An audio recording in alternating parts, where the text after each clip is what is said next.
Back everyone, welcome back to another weekend edition of the Sparkling Tuna Cup. Sparkling Tuna Cup number 113. That's a lot of tunas, Poppy. That's a lot of tunas. Welcome one and all. I'm of course VIP. With me I'm joined by these amazing players, by the people in chat and by my plushies as well. Welcome one and all. Bienvenidos. Good morning, good evening, welcome. Let's go. Let's jump on an exclamation mark and be in the chat if you guys want to have a look back yourselves. This is a weekly open tournament, open to all shapes, all sizes, all regions, and we have a stacked bracket tonight, even featuring a player that we have never actually had in a Tuna Cup before. We'll get into it. For now though, we're jumping into our first best of 3. Let's go. Let us go. As spawning in the bottom right hand corner of Ruby Rock, we do have the red Zerg player. We have the red Zerg player himself. It is YoungYakov. Do apologize for the camera shaking. I was trying to fix some things up. And spawning in the top left hand corner, we have the South Korean Terran player. We have the yellow Terran representing Team Hyper 1. It is Mono. Let's go, let's go. And if you're in the chat, you know what time it is. It is Gamba time. Predictions are now open. Place your bets on who you think will claim the series. Best of luck in the chat as we get into our TVZ. Let's go. Vámonos, vámonos, papi, vámonos. Here we go, as we do have our initial standard openers here. And welcome to Ruby Rock. Ruby Rock, of course, is one of the new maps in the ladder. Of course, if you didn't know this, it's been a week, maybe less than a week at this point, but the ladder has been live with a new, fresh map pool. We, of course, are able to finalize that, able to confirm that, and now has been live for less than a week's time. And we've been featuring that the entire week of tournament play, of course. The new maps, great to see. Ruby Rock is one of them. This is one of the more aggressive maps in the map pool, and if you know anything about Mono, he is typically aggressive, especially against Protoss. Again, Mono, he is the cheesiest Terran player in the world in TVP, specifically Terran versus Protoss though. In other matchups, he does play more standard, he does play more straight up, but even then he has his own flavor, his own quirks, with certain strange play, sometimes even more macro and hyper defensive play, especially in TVZ. So we'll see how Mono will approach YoungYakov. YoungYakov is going to be favored coming into this. We do expect to see some standard play up until the mid game. Then he can play roaches, so we'll keep an eye on the tech of choice, mainly looking though at Mono to see if he does anything too quirky by going into BCs, by going into mech, by going into a 2-base all-in and into a 4-axe, for example. Like, he can be a crazy player at times. Let's go. Let us go. Solo versus Classic confirmed. If you haven't been watching StarCraft matches as of late, I mean, we have seen players in this tournament actually take it and bring a set opposing players down. If you weren't here, if you were watching StarCraft last week, for example, Mech, by the way, Second Factory, Cristiano beat Sola. Cristiano did beat Sola, for example, in the semi-finals, so Sola did not make it to the grand finals last week. Likewise, we have had players like Yakov, like Nickrat as well, and NightMare and Geralt also pose threats to Classic and Solar. So if you're a little bit unfamiliar, like, there are players that can pose a threat to them. But yes, we'll be getting into the bracket later on in the tournament. Later in the broadcast. For now, we do have... Oh, wait, am I crazy? Was there a cancel... I swear I saw a second factory in production. I mean, clearly not. So I'm blind. I think I may have just seen a building being produced, but in the production tab I noticed the factory, so I was like, oh, second factory. That is a second and third racks. Hyper aggressive here, going into a 3 racks follow-up. No starport, no throw TC. This is going to be a very strong sim timing here out of Mono. Marines do move out across the map to apply pressure to the third base. Queens, they do respond. We have Lings going to be trickling in as well. Do look to trickle in, and with Hellion Sport Lings, they can't quite engage, so Mono pulls away. Does pull away. He does force out some Zerglings, that is true. We have a safety Bailey Nest on the way here out of YoungYakov. Does go Nest before the lair, so very safe play out of our Zerg player, which I think is quite smart. He doesn't go into the main base yet, which is a little bit concerning, and this is a 2-base all-in. Mono, he may pull the boys with this. He does have the opportunity to do so. Behind this, tank production is underway, stim is underway, building up mass marine as well. As we did mention earlier, stim than usual, and more marines than usual as well. And we might just push without a starport. Without a starport, you pull the boys, you commit, and you try to end the game then and there. If there weren't banelings, then I would be concerned here for YoungYakov, but as long as it doesn't overdrone, as long as he does make as much Ling Bane as possible in time, he should be fine, he should be okay. My big concern though is lack of scouting. Without this overload going into the bases, I mean, Yakov sees nothing, he knows nothing. It could be anything right now. He saw a couple of Hellions, so he knows that there is a factory. For all he knows, it could only be 2 Hellions into 3 CC, 2-on-1. It could be a 1-1-1 as well. So Yakov currently is still playing blind. and has yet to really get eyes on much of what Homono is up to. Homono does have a style to him, that is true, but despite that, he still has a plethora of builds available. I wouldn't be surprised if this is the only time we see this in the series, even if this goes all the way to the ace match. Lair follow-up, delayed Eva chambers, delayed upgrades. Okay, bold move. I mean, I say that right now, it's all about the Link Bane. It's all about the army. Speaking of Hellions, they pick in. Only 4 Hellions. The lack of Hellions at this stage of the game is a bit of a tell as well. There should be more by now. Of course, we know the reason why there aren't any more Hellions is because of tank production. But Yakov, oh, he did poke in. Okay, he poked in. If he saw the tanks, he knows, right? Like, if he did take note of the tanks, then he should be aware. He may have poked in with a Ling. Here we go. We have +1 carapace on the way. Mass Link Bane is in production. Here we go. We pull the boys. The boys are being pulled, and either Homeowner ends the game or he dies trying. And Banelings are good, but that's what the boys are for. If they can tank those Banelings, I mean, that's going to be ideal. Lings, they get across the map. They will catch reinforcements. Nice round. And Homeowner, he does not turn around. He commits. It's go time. It is go time. There is no armory with this. Bear that in mind. So no armory, just Hellions. Banelings are just now morphing in. Only 8 Banelings. Homono, he may just have too much. Yeah, he gets up the queens. The queens are exposed. There's 1 queen already. 1 queen goes down. The boys can they get a second queen. Second queen goes down. Behind this, Lings are wreaking havoc with the R reinforcements, and we're running out of Lings, and Homono, it looks like he is doing it. Yes, there are Banelings, but remember, it was a Baneliness before the lair. Baneling speed is not going to be a factor, and without Baneling speed, the Banelings cannot engage. They cannot engage, not into this kind of army. Back at home, Homono, he defends. We do see more Banelings morphing in, but they're going to be slow. And the tanks are slowly encroaching upon the base here, upon the natural.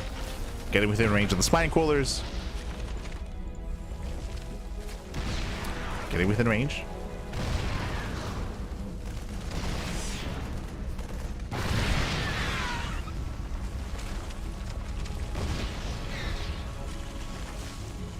Now, Homono, he's taking his time. I'm not too fond of this because you know what's finishing? Bathing speed. We've been chilling here for like 30 seconds. Bathing speed is finishing. We could have been a lot more assertive here. Now with bathing speed, YoungYakov, he could try to break through. He's going for it. He's going for it. Massive tank shots. Bailings didn't quite connect, and he's done it. Yeah, he has done it. He shuts down the Link Bane. GG gets called, and Homono takes game number 1. Whew, GG. GG, well played. Again, these aggressive builds are more favorable on Ruby Rock. We did mention at the start of the game, we didn't get to go into why, but specifically on Ruby Rock, the third and natural base are much more accessible. So you're much more vulnerable to these all-ins, to these pushes. This is applicable to Ruby Rock and to Tourmaline as well. Those are the 2 maps where I would say that these all-ins do hit quite hard. They do hit quite strong, just because there's so much less to work with. There's less ramps, less terrain helping you, shorter rush distance by ground. GG. GG, well played. Homono takes the lead in the series, and we'll see if Homono can close it out here and now, as our players are getting ready here for that second game. And I'm curious what the vetoes were. Let's go.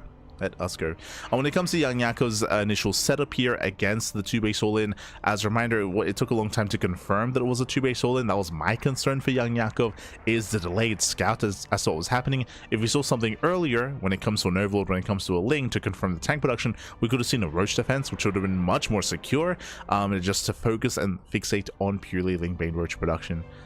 But alas, GG. GG, well played, or at least Ling Roach Ravager production. But now we're getting into game 2, going to be loading into, oh, the Old Republic. Interesting. I'm a little bit surprised this map wasn't vetoed. We'll get into it. We'll get into the features, the strengths, the weaknesses. We'll get into the map. Let's go. Let us go. Tanks way too OP. If you weren't here during the game itself, just to reiterate, these tank pushes and tank all-ins are stronger on Ruby Rock just because how exposed the bases are, just because of the terrain itself. Try to emphasize that. But here we go. Here we go. Spawning in the top right-hand corner of the Old Republic, we do have the red Zerg player, the red Zerg player himself. Down in the series, it is YoungYakov. Backs around, help Yakov? No.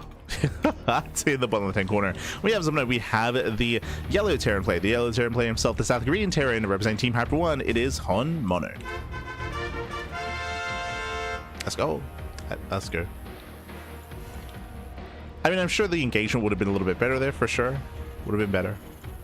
You could definitely argue that Homeowner took a little bit too long to push into the natural as well, but just to re-emphasize a big part of like the strength of that, not just the map itself. The map, like if you put too much emphasis on that, then it's almost like it's, you know, it's an insta win there, not quite. The map does help, but on top of that, the lack of scouting, lack of preparation as well. We spoke about the strength of Roaches defensively, if you're able to confirm that it was going to be a 2-base all-in. So this also goes towards, you know, again, just lack of information that YoungYakov had. For now, we do see Yakov checking towards the left-hand side for his proxy. Does expand here at the natural, and welcome to the Old Republic. Now, this is a larger map of the map pool.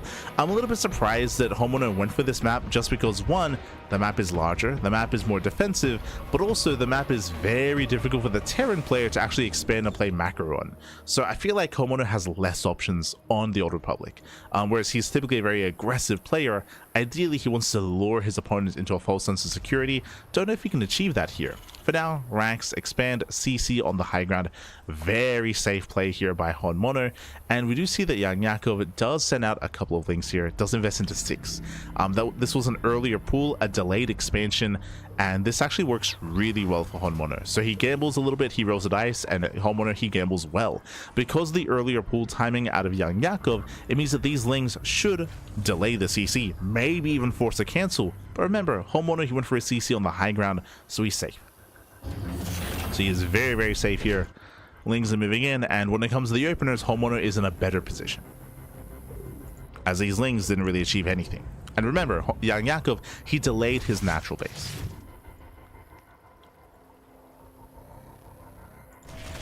Delayed his natural here, he pokes in, he doesn't force like any repairing, he doesn't force an extra SCV off the mineral line. The one downside here, as we do have a very fast third CC on the way.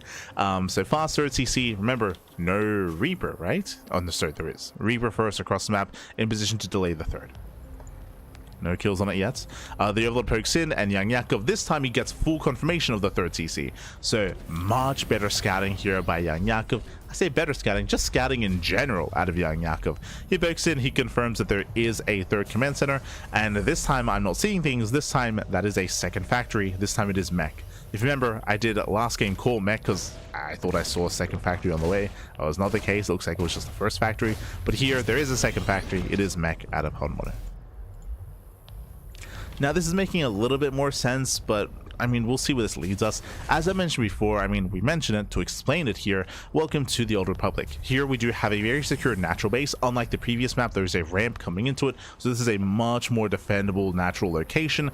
Likewise, you have a third base also on the high ground. I would say a relatively defendable 3-base setup.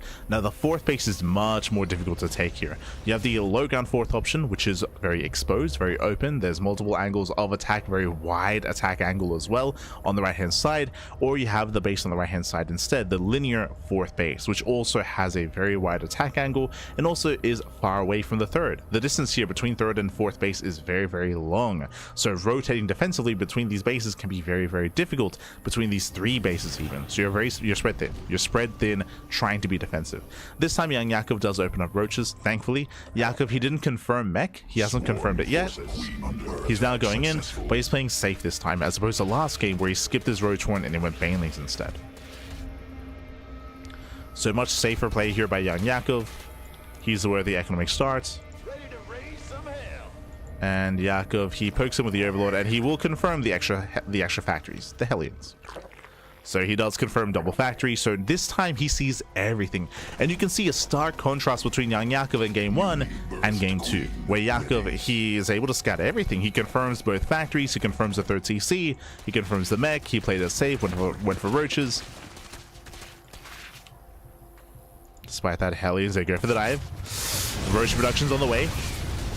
And Lings, they buy enough time. Hellions, they do not make their way in. Queens are in position. Very nice body block. Oh, no!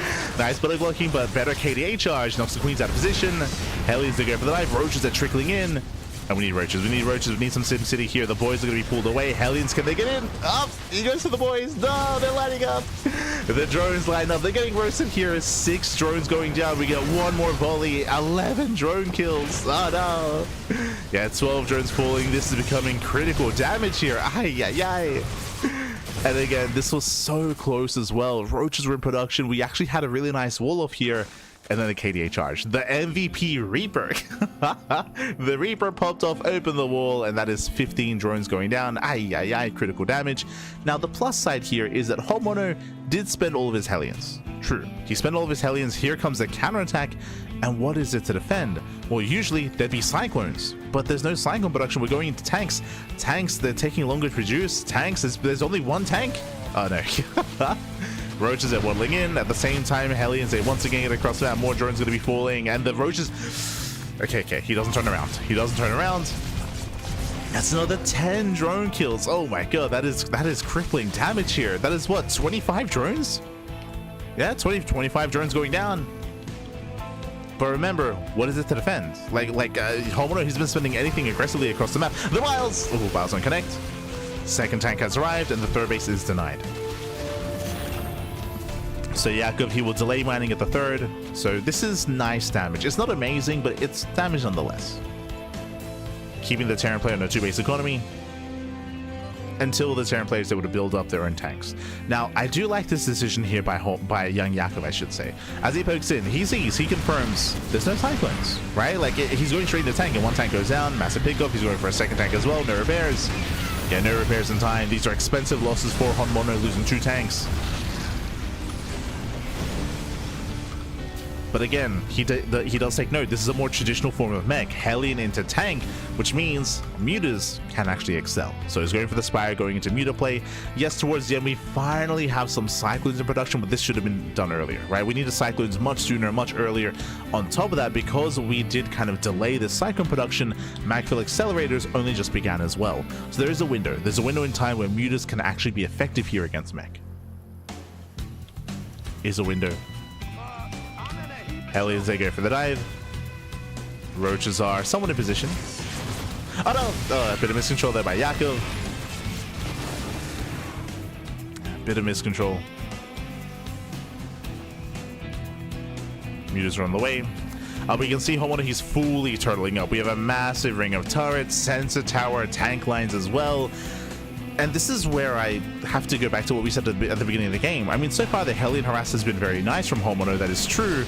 But if you recall, I did mention how it's gonna be very difficult here for Homono to get a 4th base. But oh god, tanks over, sorry, the Roaches overextend into tank fire. Homono, he will defend on 3 bases, and this is a given, right? He's meant to defend on 3 bases, but the 4th base here is gonna be so difficult to maintain, or at least it should be. You could argue that maybe because he killed 25 workers at the start of the game, the Homono, he has a large enough lead, right? Where his lead is going to be large enough. Where despite it being difficult to defend, he's going to be able to build up and mass up an army. Now we have a mass Cyclone. Mutas are deflected. Guess who? 2 mutas go down. And we'll see. As YoungYakov is spreading creep, he's maintaining his bases, droning up to 80. Again, YoungYakov, he's been delayed because he lost so many drones throughout the course of this game. So by now, YoungYakov, he should be maxed, right? He should be looking towards maxing out, but he is late to do so here, incorporating into Bailings and switching into Hive Tech as well. So he's taking up, Homono is scanning, trying to get a read on the economic position that he's in.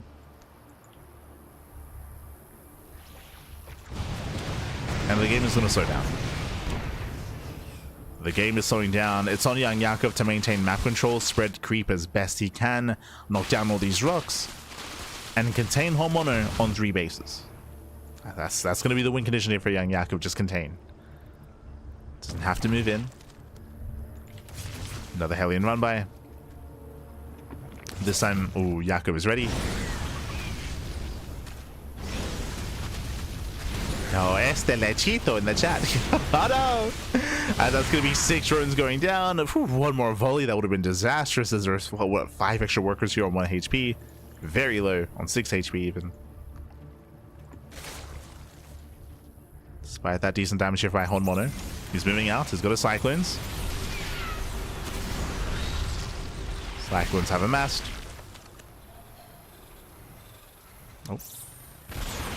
As there aren't many Hellions here. There's not that much Hellion support, so he has to be careful. Has to respect those Zerglings. Infestors are amassing as well. Bearing in mind that Microbial Shroud may be a viable option here. specifically to break the siege lines. Oh. Interesting, the homeowner, he's going into Widowmine, not into Hellbats. Okay. It's going to be a lot more hit and miss here for Honmono. We'll see if the Widowmines do connect. And he's taking the center base. So he's going for his center fourth. Once again, here we do have a lot of angles of attack. Hive is almost done. And with that, we can go straight into the Greater Spire in towards Broodlord tech. So we'll see if Yakov goes into Broodlords. For now, he's maxing out on Lingbane or Ravager Infestor. And one good fight is all that YoungYakov needs to clean up this army and then to push in towards the fourth. Remember, it's very light on tanks. The army, I mean. The army for Honmono. Very light on tanks. Now we have some tank production towards the end. 5 more tanks on the way. So we got 3 tanks with the main army.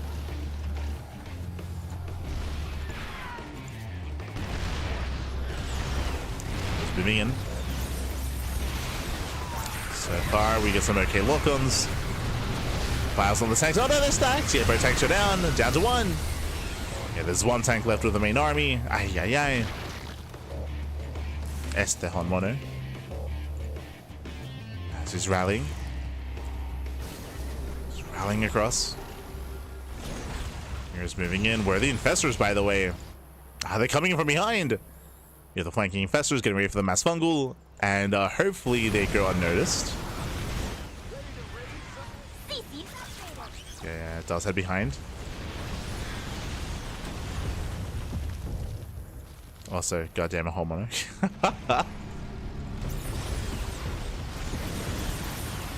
It's always a deep enjoyer. As we're building up the Lingbane. And coming for the Neurals, actually. Okay. Neurals on the tanks.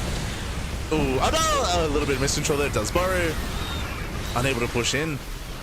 And does get 3 tanks. A handful of tanks are down. No fungal. That was a bold move, but it felt a little bit lackluster there for YoungYakov. He lost all the Infestors. He lost everything.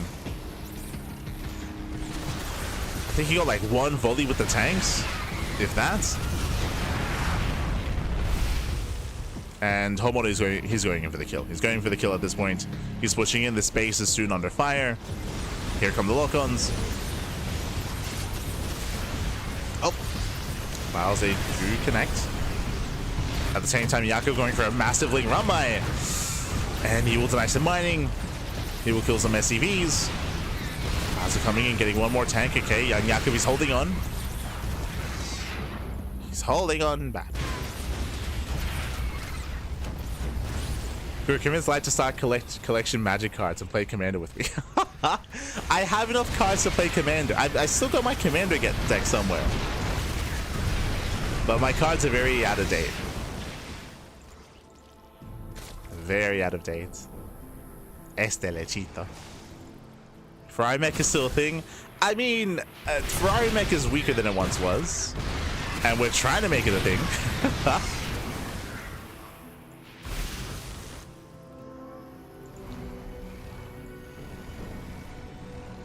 No. Este milk. As again, thanks to the Ling run by, YoungYakov, he was there to buy some time. The center base barely survived. And with that, he does buy some breathing room. For what? Broodlords. Here we go. 10 Broodlords are morphing in. Currently, there are 0 Infestors. 0 Infestors with the main army. They're just now trickling in as well. So Yakov is maxing out. Yeah, Homono's lost his foothold. That was his moment earlier. He had to push in. He had to break that position. I mean, shout out to YoungYakov going for the run by. He was able to buy time, alleviate all that pressure. And now Homono is stuck at home. And for the first time, he has to be the defender here. And we spoke about how open this area is. Here come the Broodlords. Okay, there are 2 Vikings. Oh, Miles, they will not connect. Going for the fungal instead. Unfortunately, no combination. Oh, and so far getting 1 Broodlord. Getting another. And 2 Broodlords going down. It's gonna get 3. We're gonna the 2 hero Vikings. They got 2 broods. So far, Homeowner is holding. He's holding on. Of course, Yakov is maxed. And soon he can just move out and break one of these bases. I don't really have any doubt in that. The one thing that's stopping him, of course, the Mass Viking, and we do need some anti-air. And of course, Yakov's supply is inflated due to his Roach Ravager. But once he pushes, I don't see him being stopped. Unless he waits too long, of course. Like, he's maxed. He's at 200 supply. But is he taking too long? Back at home, Homeowner getting more turrets, more sensor towers, more liberators as well. Working on +3. His linear base is exposed. There's a very little here to defend. But we gotta go soon.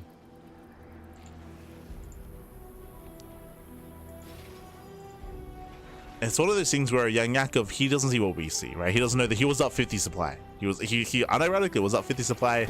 Not anymore. Homeowner, he's maxed. He's maxing out.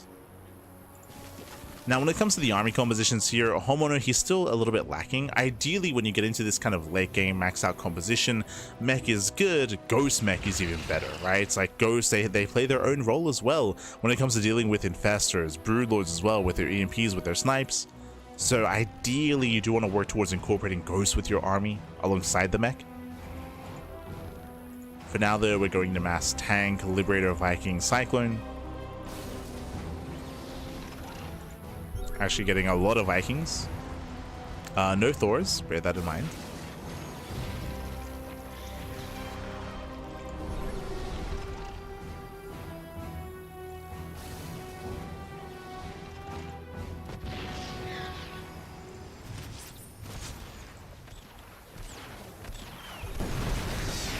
Now, all this will come down to scans, ensuring that Infestors don't sneak up in the army.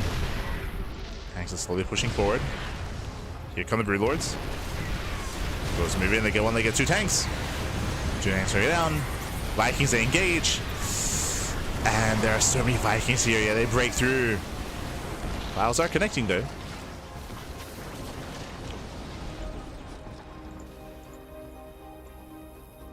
Here we go, my Crow Shroud on the way, let's go. 10 more Corruptors. This will come down to the battle in the skies. I would like to see Thors instead of Cyclones. These Cyclones are going to be a little bit less useful here.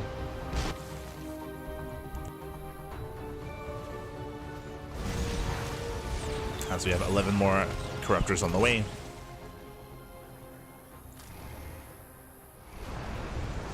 So really pushing in.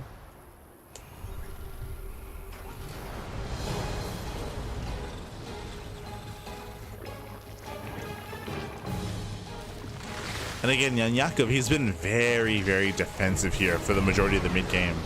Like, he's building up a massive bank as a result. But he's been unwilling to trade. We'll see if it pays off. Does get a couple of tanks. Do we have any power bombs? Well, it's 0 Viper. Oh, God. No Vipers. No power bombs. And with that, Vikings, they do punish. Yeah, Vipers are still just now on the way. Ay. Again, the Zerg army does need those spellcasters, whether it's power bombs, whether it's fungals. Without it, Yakov is just going to get bullied. Meanwhile, nice run by once again. Lings to get into the bases. I love that we have a planetary here at the natural. Lings just run by. Oof. And Vikings, they push in. Vikings, they dominate the skies. They, oh my god, they just punish the Corruptors. Corruptors go down. 22 Vikings against 17 Corruptors. And Homonade pulls away. He pulls away. His reinforcements have been delayed. He's up the Ling runway. Broodlords do gain some ground. Ooh, I just realized that Homonade, his upgrades are very much so lacking here. He only has +3 vehicle plating. He's going into battle cruisers. Yeah, he's going for more starports, going into mass BC. Here come the power bombs. Oh! And power bombs do connect. Fungal as well. Very nice. And Vikings are falling. Yeah, Mass Vikings going down. Corruptors, they should be able to win the fight. Sling Bane is rolling in. And they're going for the planetary. GG. GG gets called. The base is broken. And YoungYakov, he will take game number 2. GG. Whew. GG, well played. We tie things up. We're going to the ace match here. Again, very patient play to YoungYakov. I do think he could have been more aggressive and more assertive. But despite that, he was able to at least maintain map control, build up his army, build up his bank. GG. GG, well played. Again, towards the end there, we saw the Parabomb Fungal combo, so the Vikings that were just being punished, they were being brutalized, and likewise the Crown Armor was very much so lacking there for Honmono. Not too in love with the idea that he still had Cyclones towards the end there. They're very fragile units, so he couldn't really, be that wall that he needed to be. And with that, GG. With that, GG, well played. And now we're getting into the ace match, and we'll see where our players do take us. Where are we dropping? As game 3 is going to be on Tourmaline. Let's go. Let us go. Otherwise, we'll be getting into the rest of the brackets after the series. We'll get there. We will get there.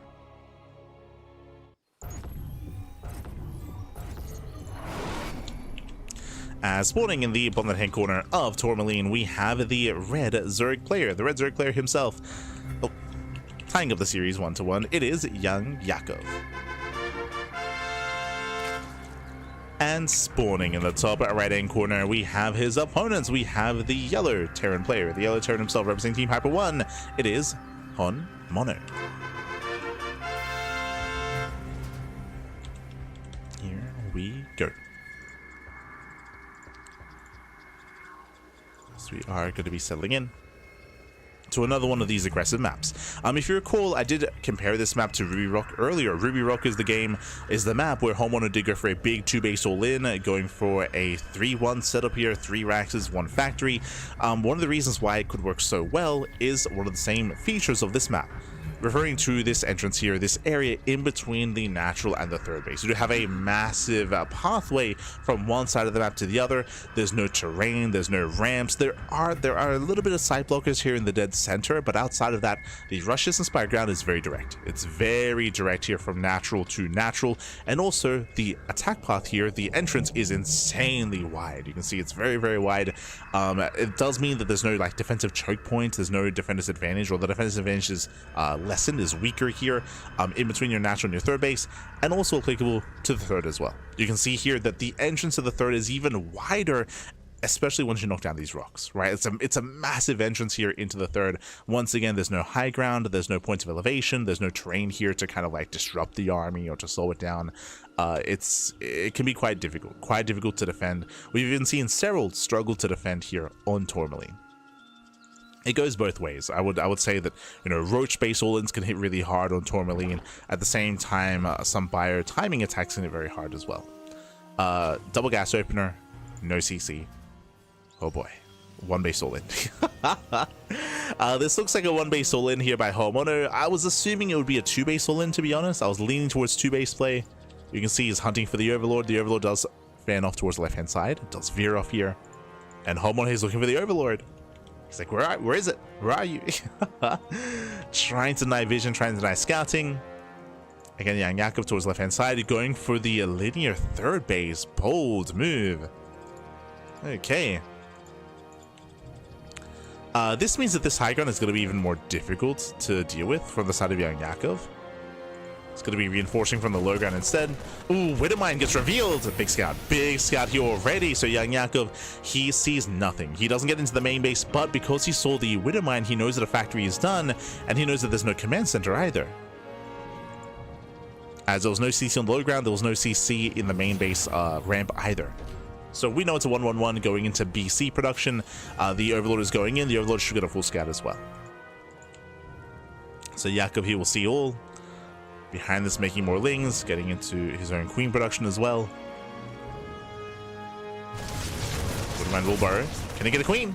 Oh, not quite. Yeah, not quite. And Yakov should be fine.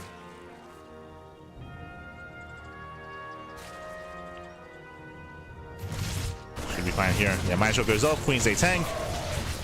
Lings they surround, and Yakov, he shuts down the Widowmine and all the Marines. Meanwhile, on the main base, what has he seen? He has seen the 111 and the Fusion Core. He knows. He knows that BCs are coming. We need Queens and a Spore. So he's joining up, getting more Queens. Again, it's a fancy build here from Homono, but I mean, he's been scouted, right? That's all you got to do. He's been scouted. We have an armory behind this as well, so it looks like it's going to be a Hellbat BC on one base. How many queens do we have? 4, so it'll be 7. So 7 queens to defend. Decent amount of queens. Defensive Roach Warren. I'm a little bit concerned with the lack of Spore at the natural. A little bit concerning. Okay, there we go. We have a Spore in the main. So Spore in the main base.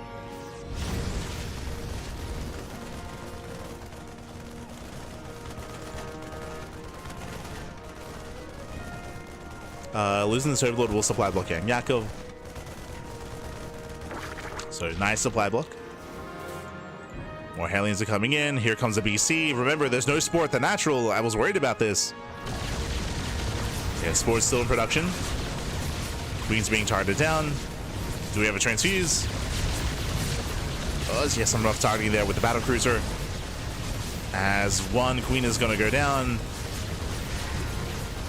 Yeah, Safari gets 1, he gets 2. Gonna get up to 3. The BC needs to move in. Oh, we have the mass repair. Ooh, this might just be too much. Yeah, this might just be too much here. The Roach Horn is gonna go down. We have a couple of Roaches on the way. The Hellbat does overextend. Yeah, so a bit of miscontrol here from Homono. Does repair the medevac. Yeah, Lings, they try to engage. Oh my god, they take down the final Marines. Yeah, the Marine goes down. Again, the Hellbat overextended earlier. So some miscontrol by Homono. And with that, Yakov, he's holding. He's holding on. The Queens are holding back.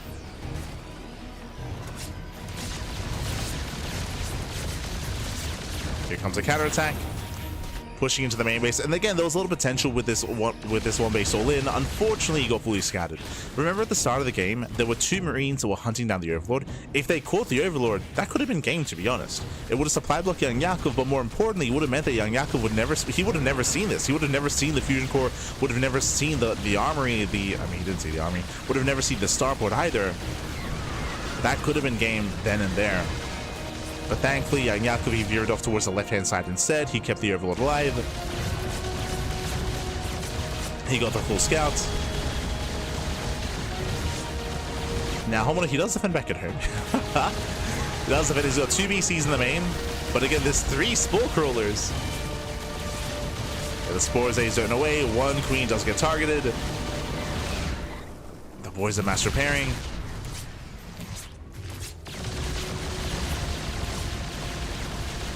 Another Queen. Oh no, the SCVs! No! The SCVs are going down.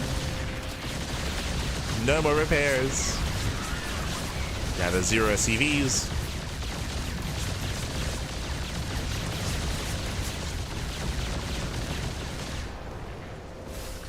I have to rely on the mule instead. And behind that, we're building up to 3 battle cruisers. True. I mean, that's a lot of battle cruisers. But at the same time, Yakov, he's on a 3-base economy. The Spire is finishing up. Throughout the production has begun. Ooh, does get one of the Spores. Ruptures, they go for the dive. And 1 BC does go down. Finally gets 1. Do we transfuse? There it is.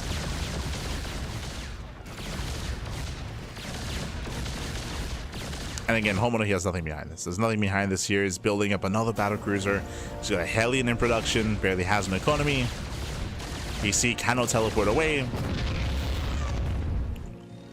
Hell's on cooldown.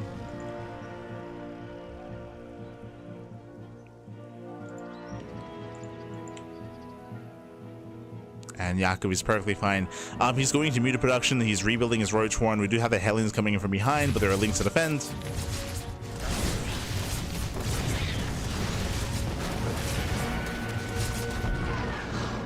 And they will. Will defend.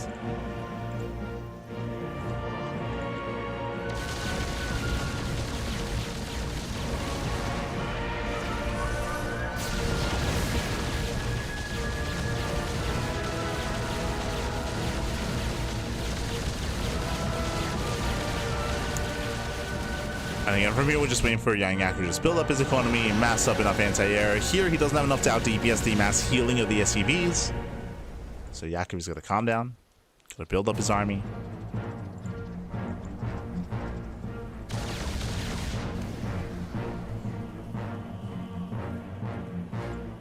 And even now, he doesn't really have enough anti-air. He's still building on more mutas, more corruptors. He might have enough to dive, maybe, and focus on one of the battle cruisers, but they have teleports there. They'll be fine. They can teleport away. Speaking of, up. There's a teleport just in time. We should be able to teleport the other battle cruiser as well. Meanwhile, the ground army is just moving in. There's a teleport. Boys are being pulled. And we don't have enough anti-air here. I mean, there's only 4 mutas. 4 mutas, 2 corruptors. Yeah, again, Yakov just misjudging how much he has. It's not enough to break this. Just gotta calm down, Yakov. Calm down. Build up.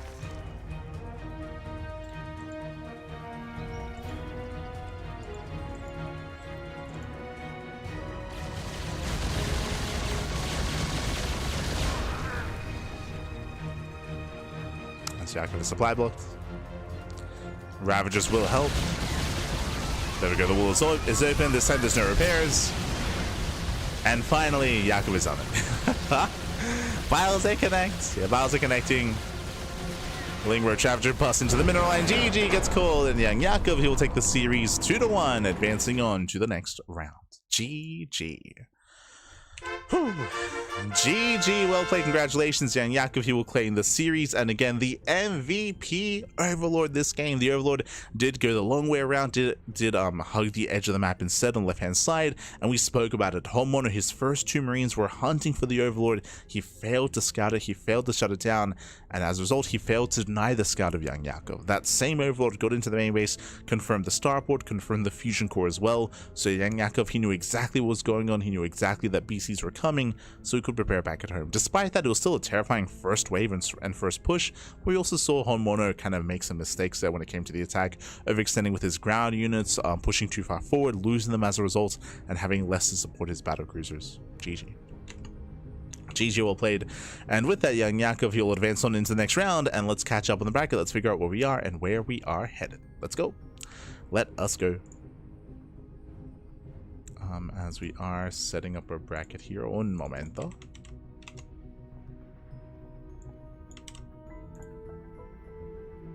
Oh, beautiful. Okay. So here we go. From the top, we have Classic. We did mention this previously here. Oh, as a Classic, he is playing for the first time in a sparkling Tuna Cup. We've been running this event for years, Papi. It's been years.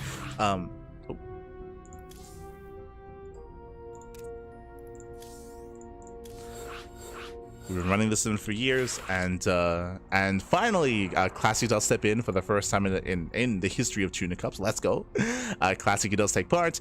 Here we have Classic advancing on over across Phoenix, up against Nick Rat in the next round. And meanwhile, Cristiano Sultan Hacker is top. He's up against Percival in the quarterfinals. Sola takes down Bloody Monster. Is up against YoungYakov in the next round. That's going to be our next series. And we have NightMare advancing on and facing off against Geralt in the next round as well. So we have our quarterfinals ready. We have our top 8.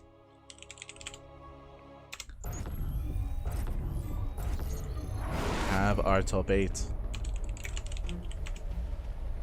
and we are jumping into our fresh best of 3 as spawning in the top left hand corner of Ruby Rock. We do have the red Zerg player, himself. It is YoungYakov. We go. And spawning in the bottom right hand corner, we have his opponent. We have the South Korean Zerg player. We have the blue Zerg representing Team Falcons. It is Solar. Go. And if you're in the chat, predictions are now open. Place your bets on who you think will claim the series. Best of luck in the chat as we get into our best of 3. Let's go. Let's go, Papi, let's go. See, chat, I feel like one base BC can't win no matter what. I mean, I think I would agree with you kind of, but I'm pretty sure we have seen Homemono kill Zerg players with that in the past. And like top, like I say top Zergs, like, you know, competitive Zerg players as well. So I want to say that for the most part, like agree with that, but at the same time we've seen Zerg players die, so, so I can't commit to that. Aye. Homeowner's an animal. He'll make it work. He'll make it work.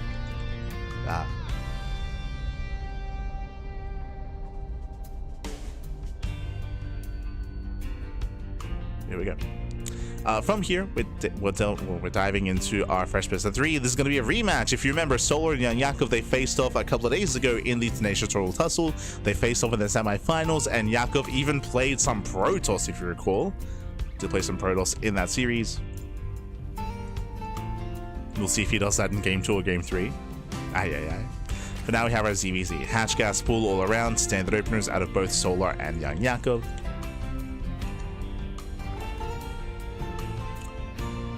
Fanfare never gets old. True. The fanfare. It's been around since almost the beginning. It's been around because of milk and cookies. Este lechito. Milky was the one who initially pushed for the fanfare, and it's been with us ever since.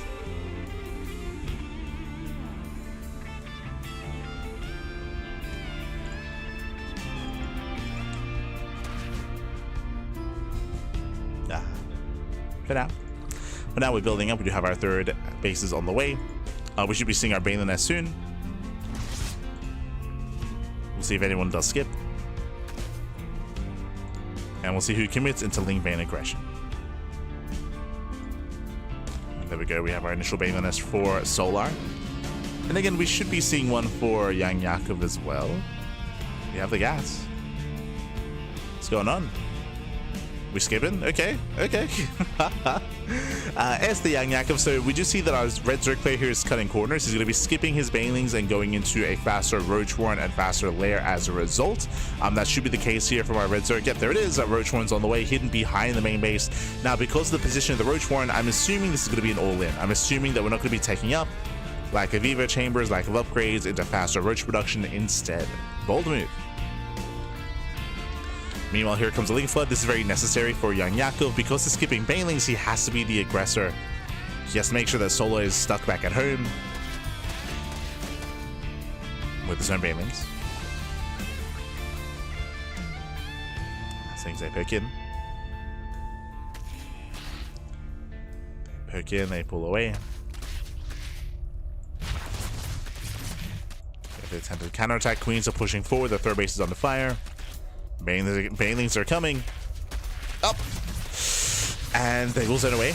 Nice target firing here to YoungYakov. Does target fire, but he's going to be overwhelmed. Yeah, Lings, they break on through. We have another Baneling coming in as well. Ooh, and Solar, he's not. He's broken the space. The hatchery will go down. We have roaches in production. No. Baneling connects. Yakov, but Percival, he will lose the third.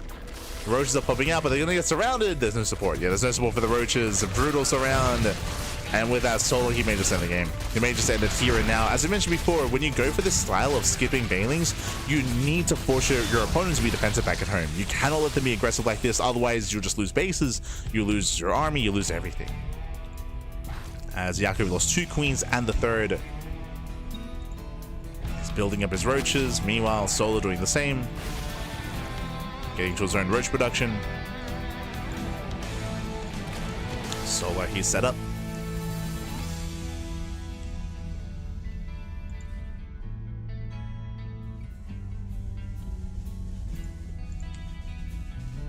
And it's going to be a tough recovery here for YoungYakov, as he should never expand. Like, it's not going to happen. Gonna get fully surrounded. That's a cancel.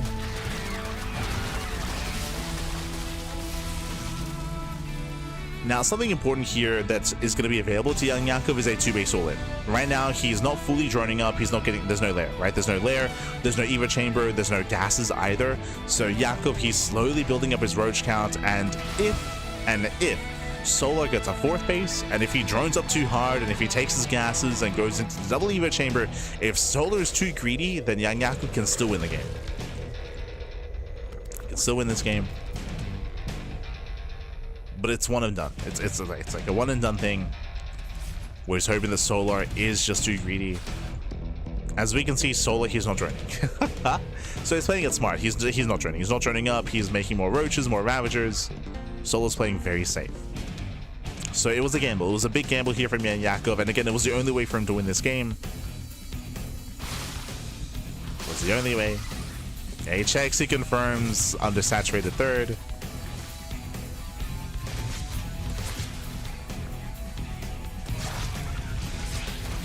Lings, they bust into the main base. Yakov turns everything around.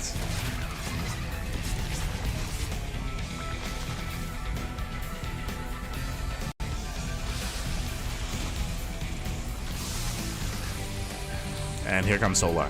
Here comes a massive counterattack. Solar, he has the armor advantage. Did he even get a lair? Did he even get a lair? Not even. No lair either. Oh my god. Solar, he's committed himself. No lair, no upgrades, but a better economy. Solar's going in. Nice put against the Wiles. Going for his own. And Solar, he just has too much. He has too much. GG gets called, and Solar will take game at number 1. GG. Whew. GG well played, does take a lead in the series. Again, a very intense game 1 here. Winding it back, YoungYakov, he chose to skip banelings. He chose to skip banelings, be the aggressing player, and tried to rush into roaches instead. Unfortunately, we saw that he took a really rough fight. We saw that he was deflected. Solar gained map control, went for the counterattack, and broke the third. And again, defensively, YoungYakov, he was at a disadvantage as he had no defensive banelings himself. GG. GG well played with how we're getting ready for game number 2, and we'll see if Yakov does switch to Protoss again. Oh boy. We'll see, Pappy, we'll see. Oh, as we are loading into Winter Madness for game number 2, okay. And it is going to be a ZVZ. It's going to be a Zerg versus Zerg matchup. And again, the pressure is on Yakov.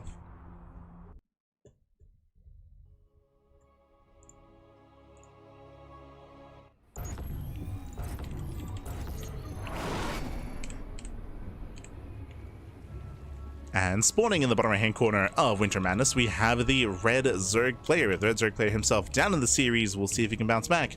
It is YoungYakov. And spawning in the top left hand corner, we have his opponents. We have the blue Zerg player, or the blue Zerg player himself representing Team Falcons. It is Solar. In the series 1-0. Go. So we're settling into game number 2. We're going to be loading into a much larger map for map pool, longer rush distance by ground, more defensible natural third and fourth base as well. Now, because the map is so much larger, because it's more defendable, we should be seeing a more standard mid game here between the two players, and we could even see Mutaplay. Like, I would not be opposed to Mutalisks here on Winter Madness. We'll see if anyone is tempted, especially in the latest patch with the buff to the Spire, right? With the Spire taking less time to produce, does mean that Mutaplay is more accessible here in ZVZ. We'll see if who, if not both, go into Mutas. Let's go. See in the chat. My girl Light, thanks to the games. Este de Mega, papi. Gracias, gracias. Este de Mega. Great to see you competing again as well. I did see you played in the Code for Giants Cup LATAM tournament. Did notice. So, appreciate it. Elated to see you playing recently. Hopefully doing more than cannon rushes, by the way. Este de Mega.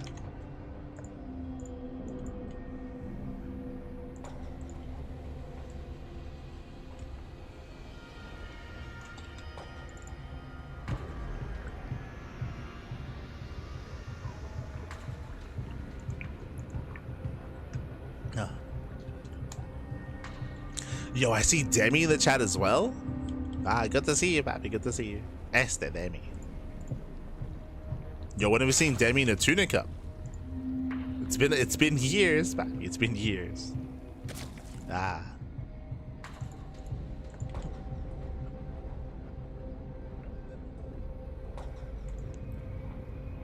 we go. For now, again, it's been a much more tame game, which is what we expected. We spoke about this earlier, how this map is much larger, more macro-oriented. We have our third bases on the way for both players. We're so far droning up. This time, YoungYakov is going for the Bailey Nest. Not gonna lie, I would have said that this would be a map to skip, and it looks like Solar is skipping. He's going for the faster Evo Chamber. Okay. So early Evo Chamber. I'm leaning towards Percival and Carapace into an earlier timing attack. If I'm not mistaken, I believe Solar, he was known for this last year, even the year before that, right? It's like for a while, Solar, he did popularize early Percival and Carapace into hashtag all in with Ling Roach. We'll see if it is going to be Carapace. I mean, it should be. Yeah, there we go. Carapace is on the way.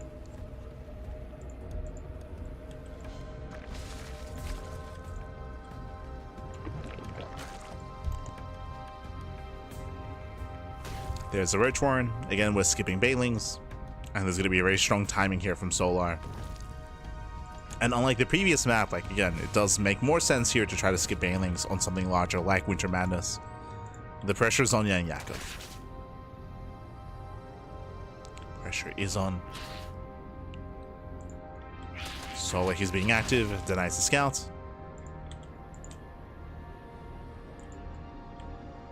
Solar spots the Lings once again, denying the scout here to take down both Zerglings. Queen moves forward. Does snipe. So again, very intentional movement here from Solar to make sure that YoungYakov is in the dark, to make sure he does not scout what's going on. We have a Ling veering off towards the left-hand side. Yakov is going to try to get a read on how much saturation there is at the third base. And Yakov, thankfully, is getting his own roaches. So he has his own Roach Warren, his own Roach production. He will be behind when it comes to the upgrades, of course. We'll have a 0-0 against the 1-0 of Solar. 0-1. This Carapace is almost complete. Solar, he's still been enjoying a better economy with 42. And I'm a little bit concerned here for YoungYakov because Solar, he's about to push. He's about to commit across the map on Hatch Tech. YoungYakov, what is he doing? He's been catching up on drones, so he's been droning up later and now taking his gases. So gases are being taken, getting up to 3. He's now droning up, whereas Solar's all in. Remember, Solar, he's all in and his build has been more efficient. Remember, the soup does lie, in a sense. Here, if you look at the worker counts, Yakov, he was even, if not greater workers. Now this is going to hurt him because here comes the all-in. He's been droning. He's getting a lair. This will not help in the defense. Solar's pushing out across the map. Yakov trying to get in position. I would want to engage ahead of time just to slow this down.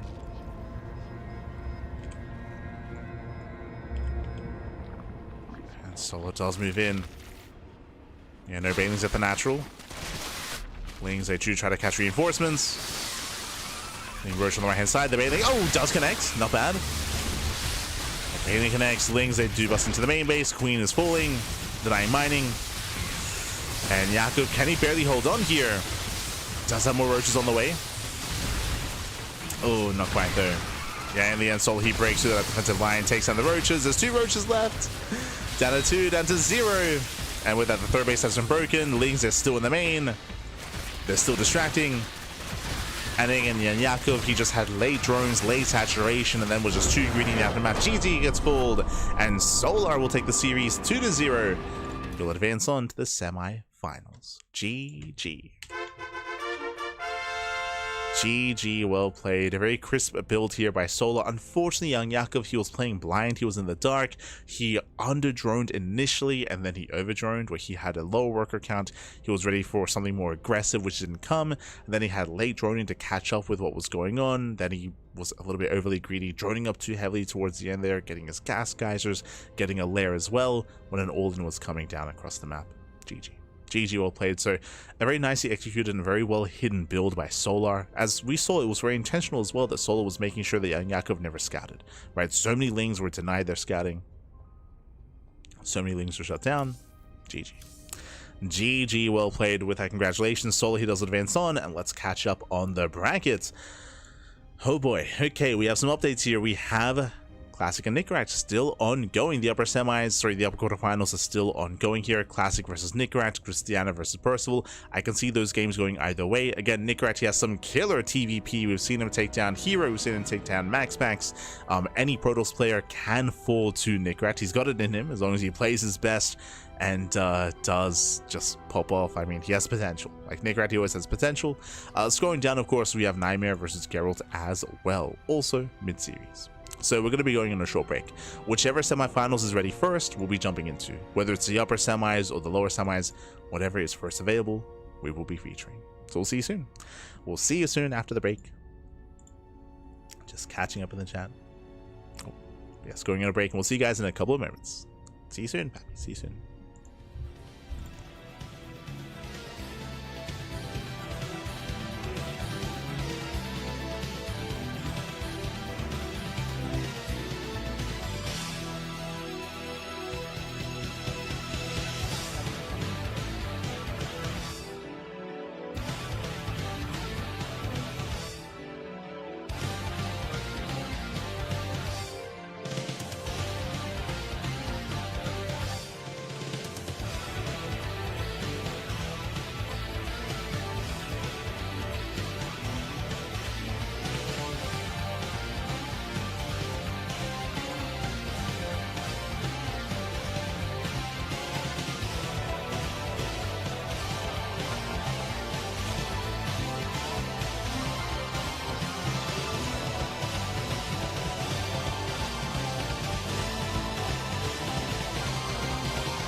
And welcome back, everyone. Welcome back. Ooh, hope you enjoyed that lovely break in the Brutal OST as we return with our semi-finals. Or semi-finales, exclamation mark, be in the chat if you guys want to have a look at the back yourselves. But of course, we have the upper semis ready for us here. In the end, we had Percival. Percival did take down Cristiano 2-0, and we had Classic barely taking down Nick Grant, went all the way to the ace match 2-1. As I mentioned before, like Nick Grant, he is one that can cause upsets and take it to the best Protoss players in the world. Did go all the way to game 3. But in the end, we have our top 4 players, and spawning in the top right-hand corner of the Old Republic, we have the South Korean Terran player, we have the blue Terran. Oh, it is Percival. And spawning in the bottom left-hand corner, we have the South Korean Protoss player, we have the red Protoss for Virtus Pro. It is a classic. And if you're in the chat, predictions are open. Place your bets on who you think will claim the series. Best of luck in the chat as we get into our PVT. Here we go. We have our almost full Korean lineup, to be honest. Again, we have Geralt versus NightMare, which is still ongoing. To be fair, they're still facing off. They are still mid-series. But again, we do have at least Classic and Percival facing off. Now, welcome to the Old Republic. The Old Republic is a very large map. The map pool, larger map, longer rushes, spike rounds. I'm a little bit surprised that Percival did let this through the veto process. From what we've seen many Terran players struggle to play the mid to late game on the Old Republic. So I feel like Percival, he has to embrace some earlier aggression here. When it comes to the meta of TVP, it's been changing quite a lot as of late. I mean, TVP has been shifting so much this year, right? It is the matchup that has changed the most in 2025. A lot of changes, a lot of meta shifts, of course, throughout the course of the entire year. I want to say we've had like five different metas, 5 different kind of like shifts in what is standard play. And currently we have seen players embrace more longer games here. More mid game, more late game has become the more standard play and standard option in TVP. Not saying that it's like we've seen the death of like aggressive builds, but for the most part, all-ins are fallen out of favor. All-ins, they've fallen out of favor, they've fallen out of fashion, especially from the Korean and from the Korean Terrans and from Clem as well. Even someone like Percival, who was known for doing almost nothing but all-in, 2-base all-in specifically, nowadays has kind of stepped away from that. But we'll see. We'll keep an eye on him.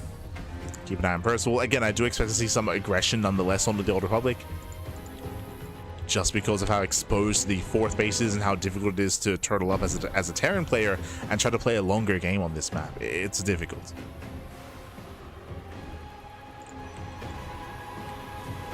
For now, Twilight Council. Twilight Council is the tech of choice. Reaper into the main base. We'll be disrupting some of the economy. We'll delay, we'll disrupt. Pulls back. And we have our tech of choice, once again, Twilight Council out of Classic. So working towards Blink. Blink is on the way, standard opener. At the same time, we do deny some mining time at the natural.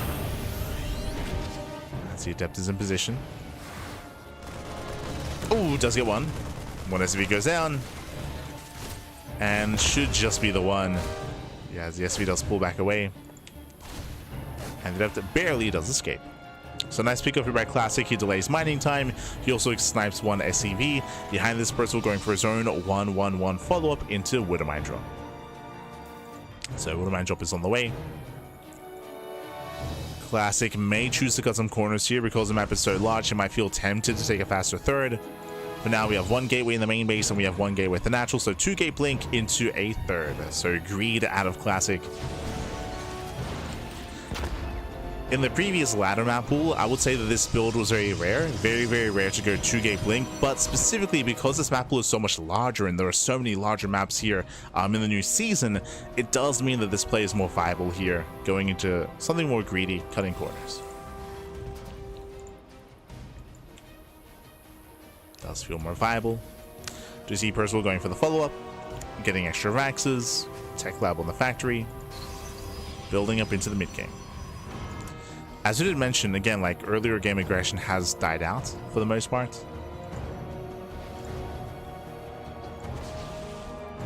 Widowmine drop into the natural, Stork's in position, the Widowmine's going to be shut down. Oh! Then we'll get a couple of shots off here, getting 1 probe. Just the 1. Gets 3. 3 probes go down. Reaper heading into the main base, getting some extra probe damage, not bad. Let's get 5 workers in total. Some okay damage here. Now we're settling in towards that mid game. With that, Classic is going to be saturating his 3rd base. At the same time, Percival, he's building up on 2. Technically, he can still turn this into a 2-base all-in, but we do expect a 3rd command center out of Percival. Now, I will be concerned if he slows down. If he slows things down, and if we play more passive here, that's when I'm going to be concerned for Percival, as Classic will gain map control. We're not there yet. For now, we're waiting for the stim timing. When stim finishes, then Percival, he can move out. He can push, he can move out, he can have his drop play available. He can start to be more active. And that is where Percival's strengths lie. If you haven't been watching him recently, he's a very active, very aggressive player. He can be very in your face. And we've seen him pop up. Like Percival, he's been improving so much as of late, and I would say that his best matchup is TVP. It is where his strengths lie. And there's a window. He's moving out. There's a window in time where Percival, he's going to finish Stim, and Storm will not be done. So Storm is being chroned. Ooh, we'll lose 1 Stalker. 1 Stalker with 3 Marines. Ravens across the map.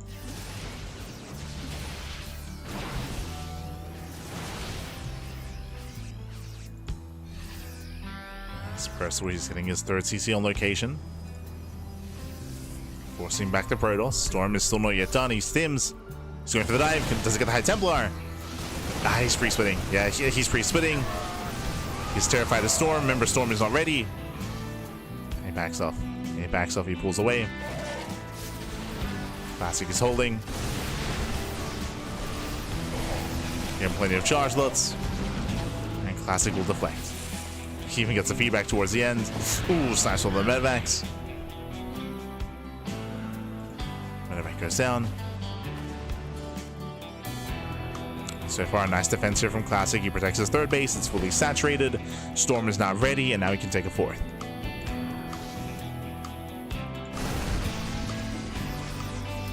Now would be the time.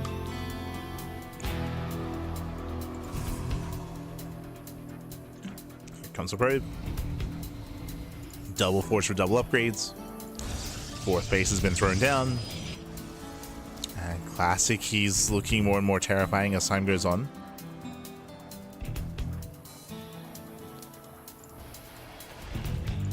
And you can see momentum swing from one player to the other. That was the stim timing. I was able to pick off some Zealots, true. Got 2 Zealots, got 2 Stalkers, but did lose the Medivac, and now it's time for Classic to gain map control. Now we have Storm. Speaking of, first Storm, oh, does it, oh god, it does it away. First we have to be so careful. As there's 3 more Storms with the main army.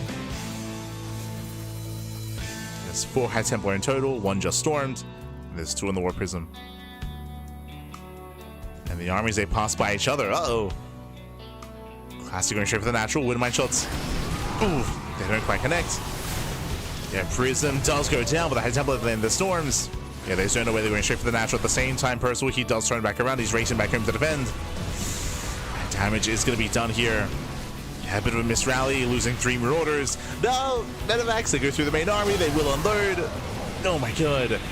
They try to at least, but a messy defense here from Percival. It's getting messy.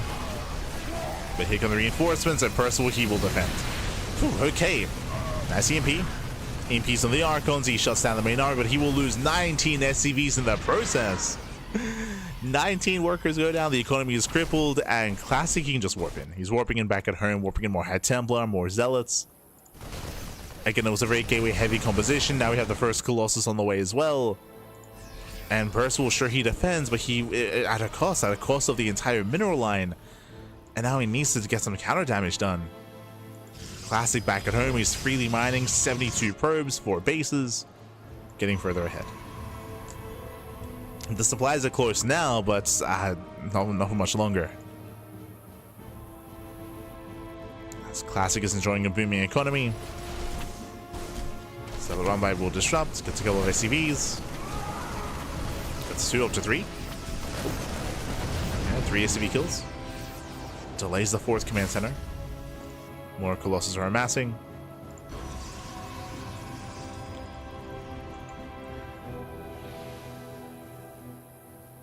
Now, at least Percival was able to reset the High Templar counts and the Archon counts. True. There's at least that going his way, but again, for the most part, Classic now getting a 5th expansion.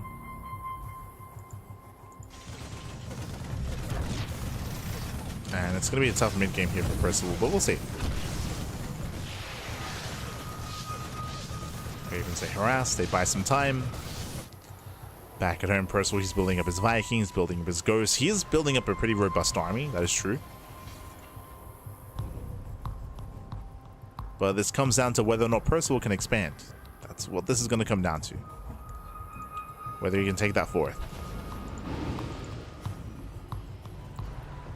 Whether he can take it, whether he can maintain it.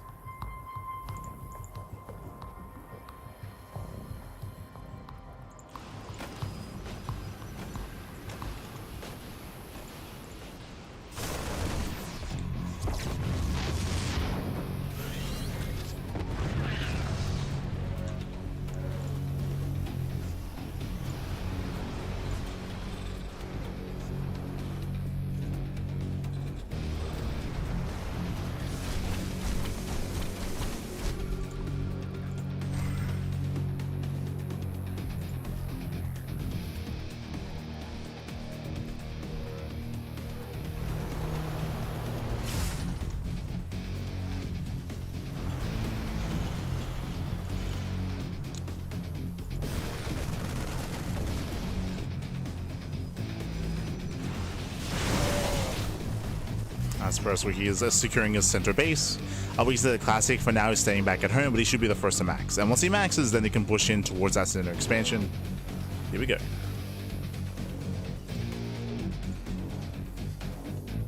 So in the chats, I wonder if Percival ever beats Terrell. I wonder why you would ever say that message. What? The reason why we mentioned that Percival, he beat Hero, he beat Max Pax, is because Percival, we were trying to talk about his... Oh, sorry, I was talking about Nick right there. But we were talking about how Percival, his best matchup is TVP. And, like, this is where he can shine the most, I feel. As he has taken the best Protoss players out there. You can even see it here, he's holding his own. I still give the advantage to Classic, of course, especially because of the current game state. Classic is taking more bases, getting a 6th expansion. He's max, and he should be pushing soon. Right now, Percival, he has to buy enough time for Liberator production. For Liberators. Lands 1 EMP.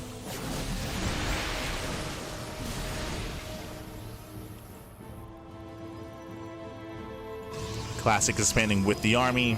He does have a warping point. And here we go. It's gonna come down to this defense, this engagement. First, always being proactive, bold move. With Classic being so no longer. That has nothing to do with this matchup, though. Literally nothing to do. Yeah, he dives in and does catch a couple of ghosts. It's gonna be 3-4 ghosts going down. Yeah, and we did mention that again, it's so difficult to defend this position. You're on the low ground. There's a wide arc here available for a Classic.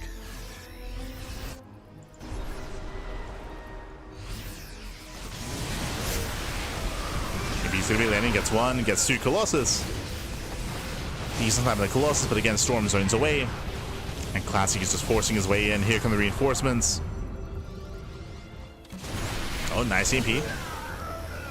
But there's still, what, 3 storms? Oof. Yeah, there's still so many storms. Speaking of, oh my god, yeah, storm lands in the Vikings. Vikings are going down, another storm in the fire.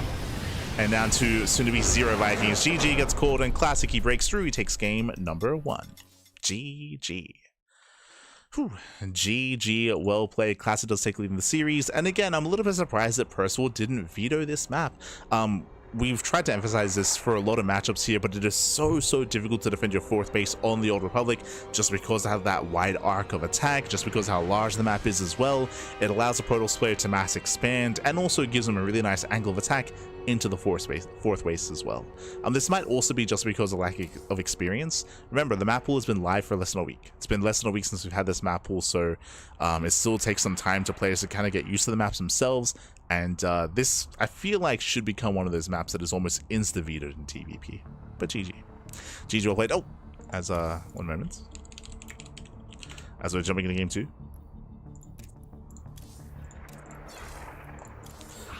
jumping into game 2.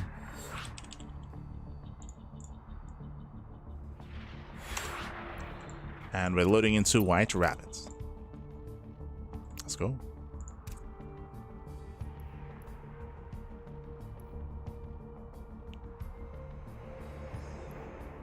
We go.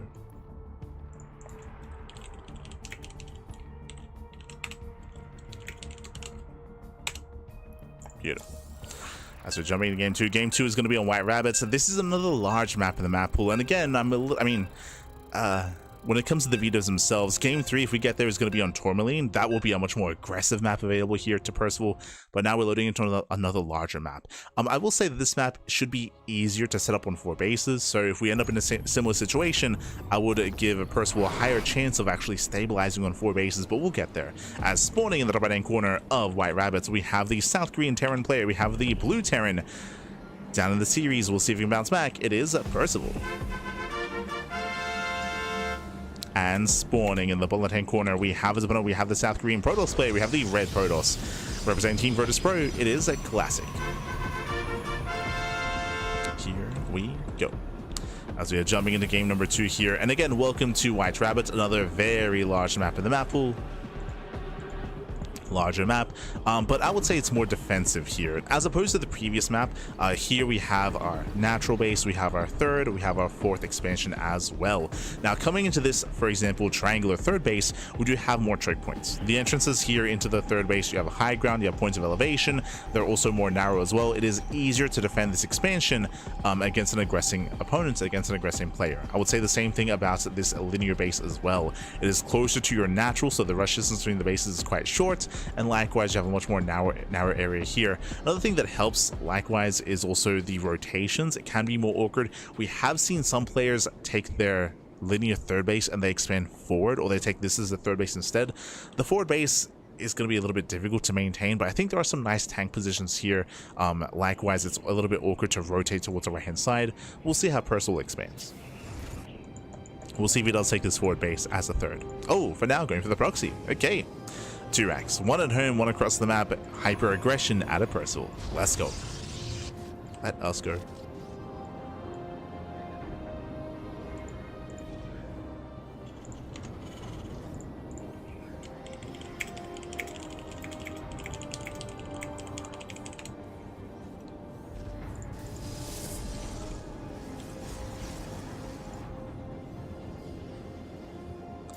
As of now, we do have our tech lab. We're going for the proxy marauder. So marauders are going to be amassing. When it comes to classic vision, he, I believe, scouted the command center. Yeah. Oh no. So he saw the initial racks timing. He didn't see the low ground. He's not fully aware as to what's going on. And we're slowly building up those marauders. Let's go. Marauders are amassing, and we'll see if Percival can keep this hidden. So outside the corner of the low ground, Adept is moving out across the map.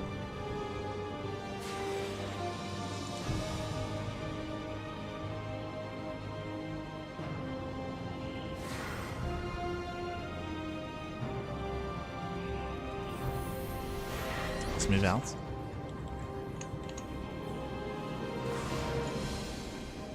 Oh. And pokes in, does barely snipe 1 SCV, delays the command center as well, so nice damage here by a classic. But here comes the army.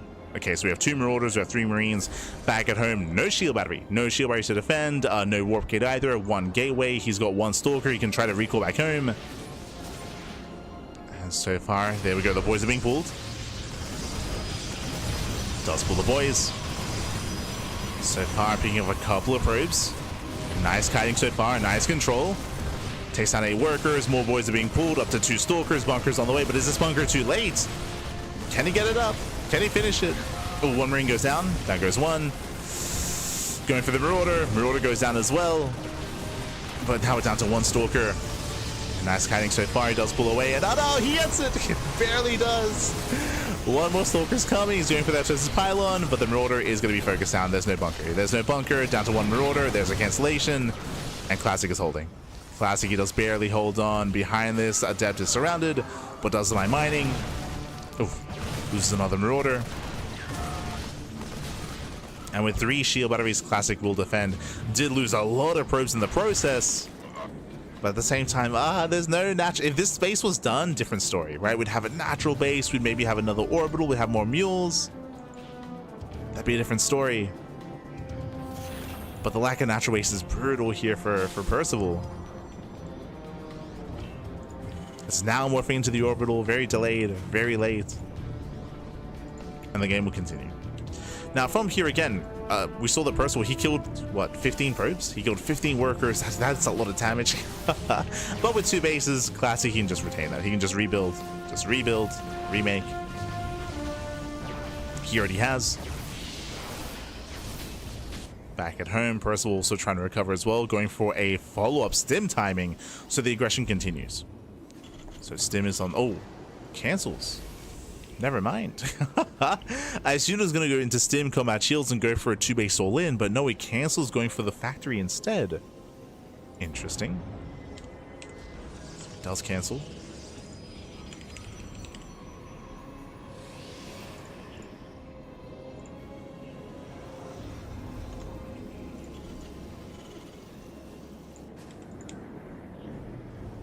Hallucination will confirm. Marines out of position. Gets eyes on stim, but also gets eyes on the factory. So he's aware that we're going for a later timing. It's like, okay, you have a factory, which means most likely you're building up into a starport, right? Into a starport, into medevacs, or even into an add-on storm into tank production. That should be the starport. So the game is going to slow down. Oof. So the game is slowing down. We have storm on the way.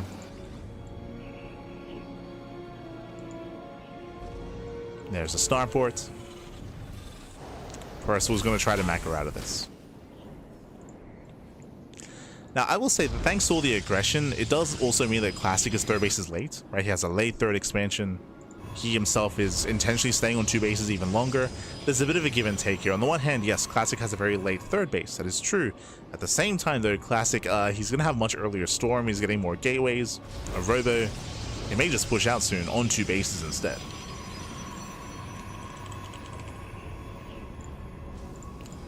Go.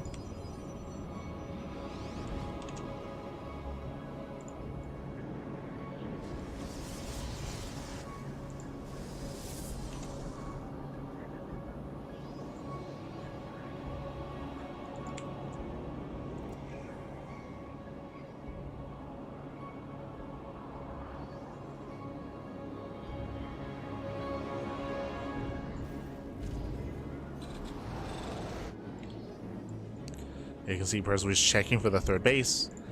Based on his vision, he has confirmed. Oh, sorry, he sees at the tech lab. Let's go. Does give him some information. Got his own 3rd TC on the way. Economically, I would say that Percival's actually in a better position. His 3rd base is on par with the Protoss' 3rd, which should not be happening. But the storm potential here is insane. Let's drop some moving out. Okay, Percival. We'll see if he can do what he does best. Can he distract? He's coming in on the right. Gets spotted. Percival gets spotted. He does distract. The main army rotates over towards the 3rd base. At the same time, double drop into the main. Okay, he does get in. Classic, he warps in at the natural. There's one storm with a High Templar. Not even. Okay, there's one. There's the engine overcharge. He gets into the middle line. Probes are going down. Oh my god, 16. Yeah, 17 pro kills. Very nice drop here out of Percival. At the same time, he rotates in between the bases. Does rotate in. Sims forward. Gets the sentry. Sentry goes down. 17 probes. Ooh, barely gets away. He unloads, and here comes the main army towards the 3rd expansion. And Classic just being pulled apart. Yeah, he's being torn apart here. Ay, ay, ay. Yeah, he's being pulled left and right. He cannot keep up. He will clean up this army here at the natural.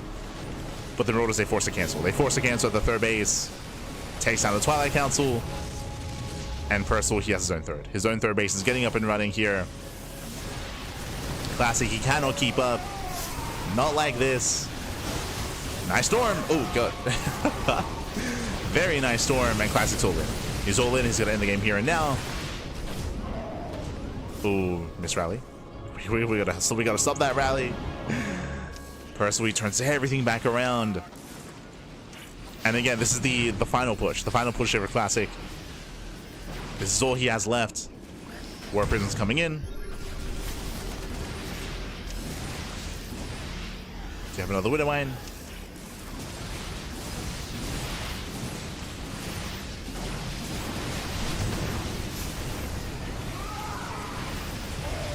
Yeah, and with that he will lose that Archon. Archon goes down. He's going to soon have 2 storms.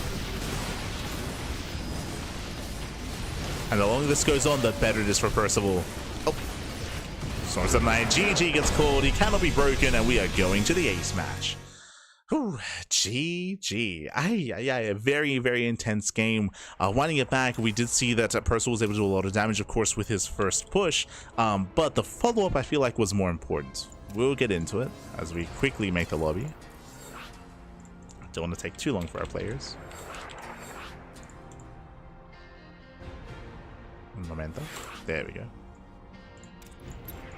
But we're getting into the ace match. Now, talking a little bit about the game itself, we did try to emphasize that Classic, he was staying on 2 bases for a long time. Remember, he chose not to expand. He went up to Storm, he teched up into the Temple Archives, he threw down 2 more gateways, threw down the Robo as well. Basically, after the initial defense against the Marauders, he stayed on 2 bases for a very long time. I would imagine that the rationale for this is because he believed that Percival was going to go for a follow-up 2 base all-in. But he didn't. Remember, we pointed it out that Percival, he chose to cancel Stim. He canceled Stim and he started the factory instead. And Classic scouted. Remember, the hallucination went into the main base, he saw it. That should have been the sign to expand. But he chose to stay on 2 bases even longer, so he didn't really have the economic advantage that he otherwise should have had, right? He should have had a stronger economy, which would have led into a larger army, but he chose to stay on 2 bases, assuming that it was going to be a 2 base all-in, so he could defend and survive against it, but it wasn't. So instead he got outscaled. Classic got outscaled, but more importantly, of course, he was torn apart, right? He was pulled apart. Nice moves out of Percival, and now we're getting into the ace match. And spawning in the bottom left-hand corner of Tourmaline, we have the South Korean Protoss player. We have the blue Protoss for Virtus Pro. It is Classic. And spawning in the top right-hand corner, we have as opponent, we have the Red Terran, also from South Korea. It is Percival. We go. So again, Percival ending up with a better economy towards the end there, able to actually go for a later timing instead. It's a later stim, to a later drop.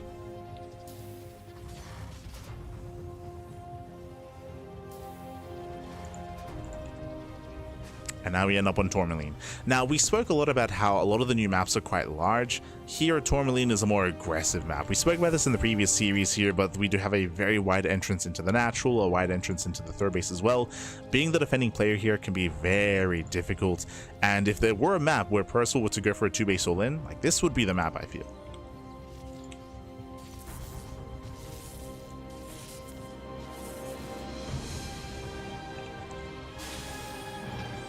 But now single gas. Single gas opener, CC on the low ground, so economic start out of Percival. See Classic being as annoying as possible.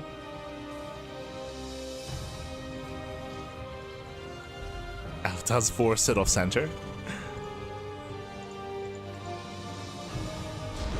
Again, Classic being as annoying as he can be. Now we're building up.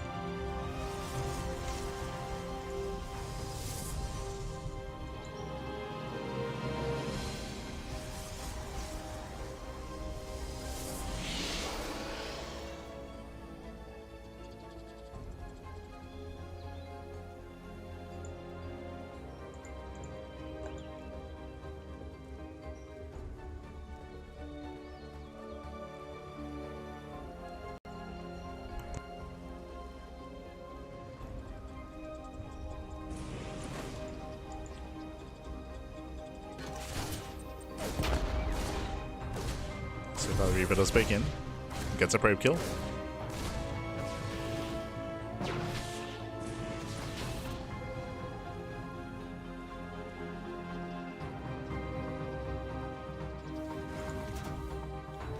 Oh, and we see something that we assumed was going to be occurring last game, if you remember 3x. 3x stim timing, so hyper aggression out of Percival, going for a very early stim timing, going into Mass Marine. If you remember, we actually had the set for this last game, and then Percival chose to cancel stim and start the factory, right? Like, that was the big moment where Classic had a misread as to how aggressive Percival was being. This time he's actually being aggressive. So this time we're actually going for the stim timing, and it is on the Protoss player to scout. No sentry. Ooh, so no sentry, no hallucination, not yet. We need to warp in a sentry soon, as Classic is in the dark.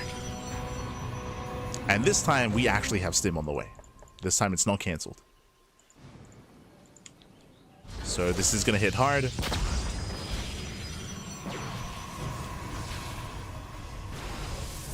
Reaper does pull away in time.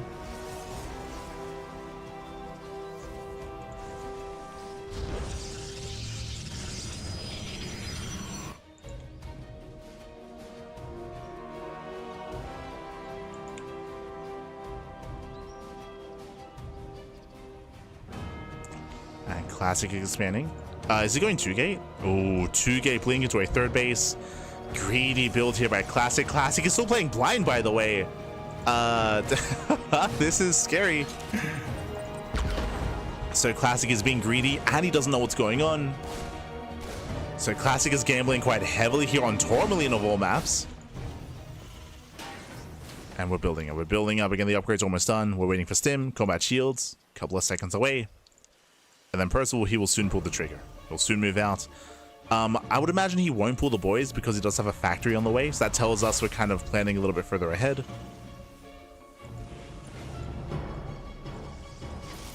But here he comes. And this observer is going to be the first bit of information that Classic's going to have here. Observer does move out. I believe he will spot the army. Now he knows. Now he's aware. No shield battery. Yeah, no shield batteries. Lack of gateways. He still only has 2, so warping into units at a time. And Percival, he can maybe just break him here and now. Does have a force field. Oh. Goes down the force field. Sentry goes down. This will buy some time. True. Yeah, buy some time.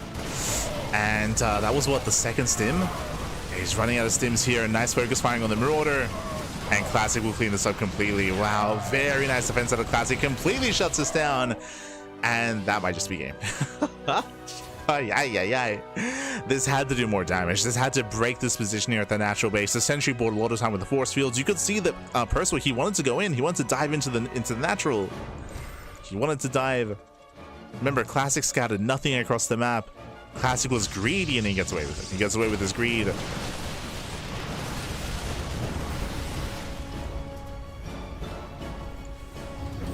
And Percival's in a rough position here. Now he's stuck at home. And Classic can freely get his Bay. Bay is on the way. Forge is on the way. Her +1, charge. Classic just getting further ahead from here. And seeing nice bling control. And seeing Percival just go for a 3rd CC, it's a brutal decision to make. It's just really brutal. It means that Percival, he's going to try to macro out of this. Trying to macro in this position, especially on Tourmaline, is going to be difficult.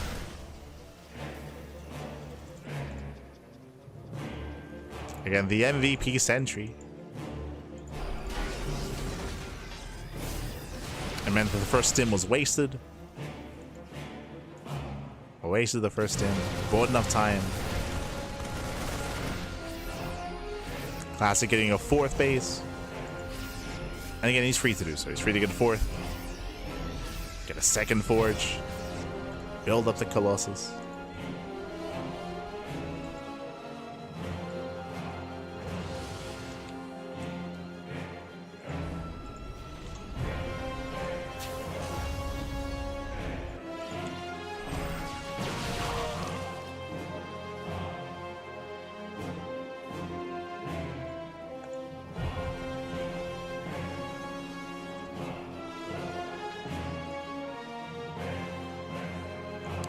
And from here, Classic is just slowly building up his core army. So he's building up the Colossus, building up the sentries.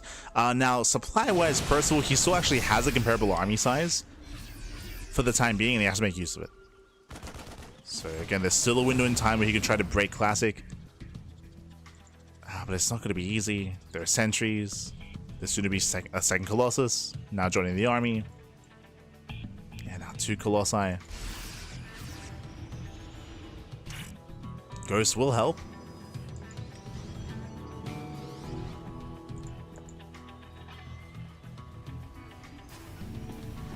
We'll see.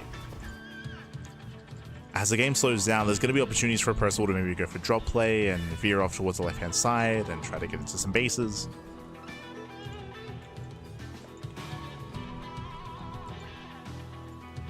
There's an observer with the army. Classic, he knows he's safe. He knows that. AP lands on the Stalkers. Ooh, brutal force fields. He locks down the Marauders. That's 3-4 Marauders going down. Hot pick up there. Nice save. Saves the Ghost. Saves some Marauders as well. Saving whatever he can. Vikings are moving in. Collapsing in the army. And so it's going down. And Percival, he's bleeding out too much here. They're bleeding out far too much. The boys are being pulled. Colossus, they move in. And the boys are going to be going down.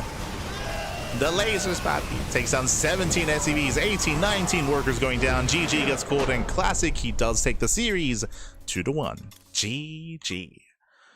Whew. GG, well played. Again, a very nice defense at a Classic when it came to the 3x stim timing. Did see that the Sentry was able to buy some time. I want to say that even 2 stims were used, like 2 stims before the main fight occurred. So just a brutal moment there for Percival. Did do a great job when it came to hiding his build and executing his build as well. But Classic, he was more than set up. I mean, he was able to react in time, I should say. So the army with the Observer was able to force field, able to build up more Stalkers and pull off that defense. And basically, as soon as that defense happened, that was game, right? That was game then and there. GG, well played. Whew. Classic, he will advance on to the grand finals, and we're here to find out who will join him in those finals. It is going to be a PVZ between Solar and NightMare. Let's go.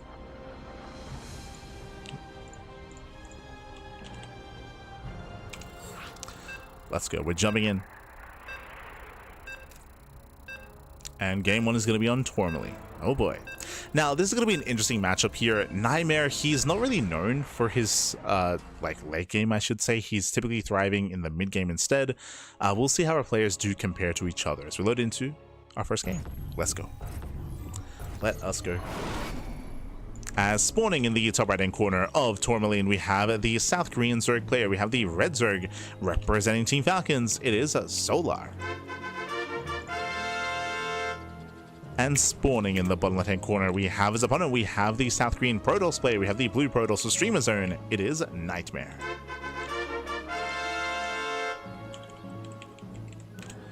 And if you're in the chat, predictions are now open. Place your bets on who you think will claim the series. Best of luck in the chat as we get into our best of 3.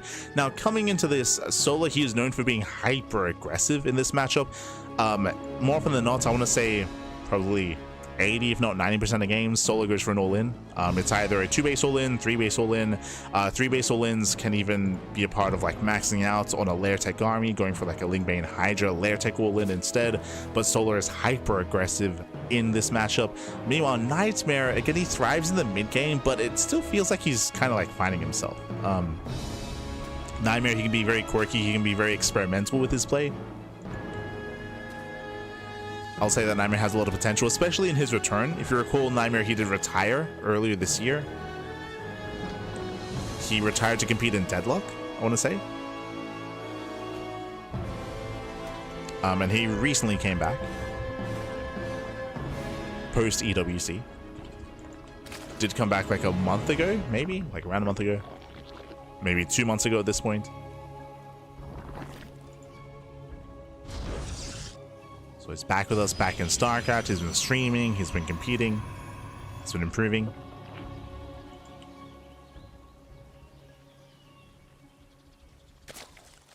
Did he unretired? Yeah. Came back.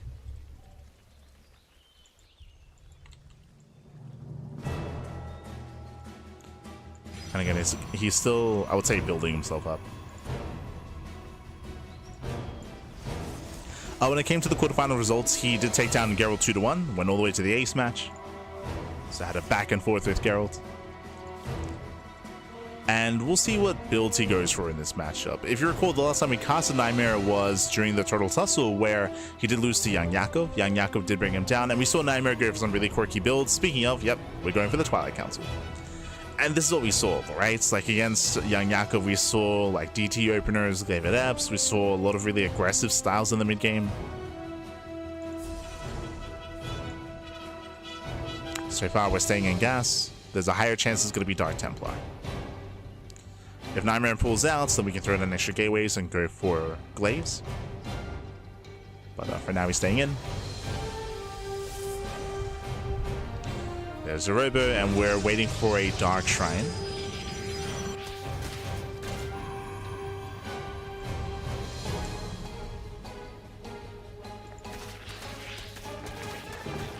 So still piecing it all together. Yep, there it is. Dark Shrine is on the way. As you mentioned, if this was going to be glaives, he would have pulled out a gas earlier and gotten extra gateways earlier as well. So we're going into Dark Templar. There is potential here for NightMare to pop off. But the Overlord is going in, and the Overlord should confirm. Checking behind the natural. Doesn't go further in. You can see Solar fanning out with his Zerglings, checking for any Oracle moving out or War Prism moving out. Safety Roach Warren is on the way here at the natural. It's a sub 4 minute Roach Warren.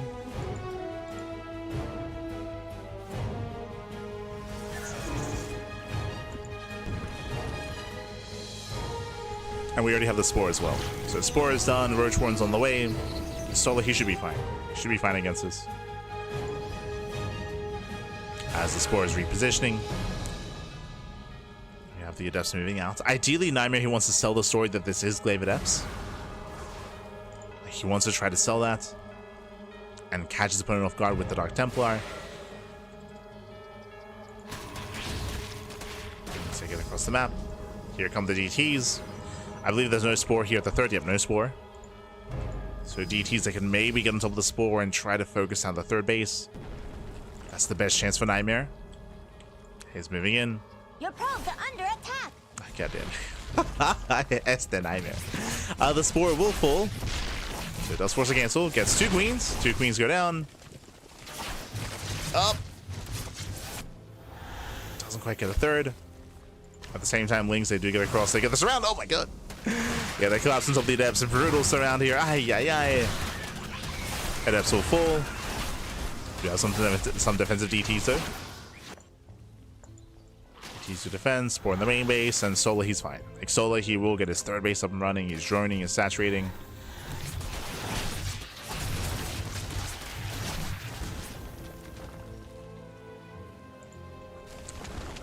Solar is able to defend. And this opener wasn't really worth it here for NightMare. Sure, he got some queens. He got some damage. But no real economic damage. The goal is to contain. From here we can morph in some Archons and go for some Overlords, for example. Down some Overlords. Deny vision.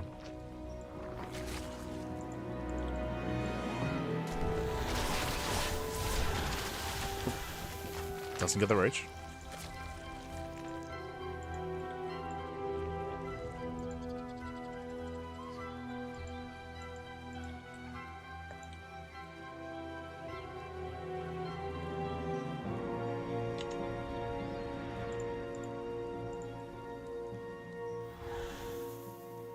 Remember, NightMare was a part of Envy. True. True. That Envy influence. Ugh. SMH my hedge. For those who don't know, Team NV was a Korean team a couple of years ago, and it was known for being very weeb. Very weeb. So NightMare, Creator, those are the two that come to mind.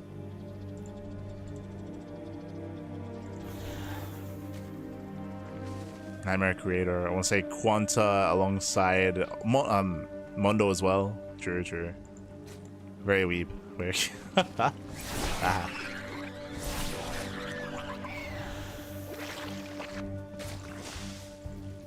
will change their waifu on a weekly basis.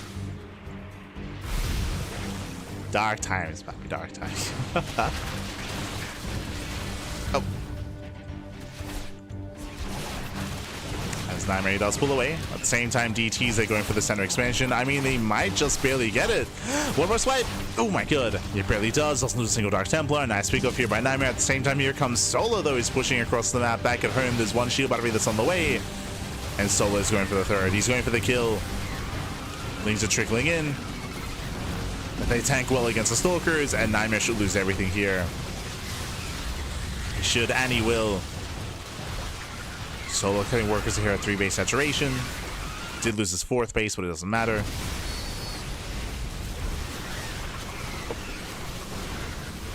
So we do have an extra warp in here. Colossus has arrived. NightMare, he's going to hold. Okay. He's holding on. Holds, he defends. Did lose 7 probes in the process. But he's surviving.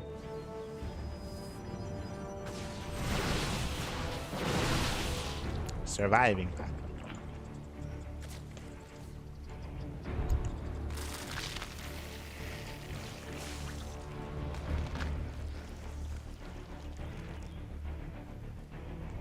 Oh.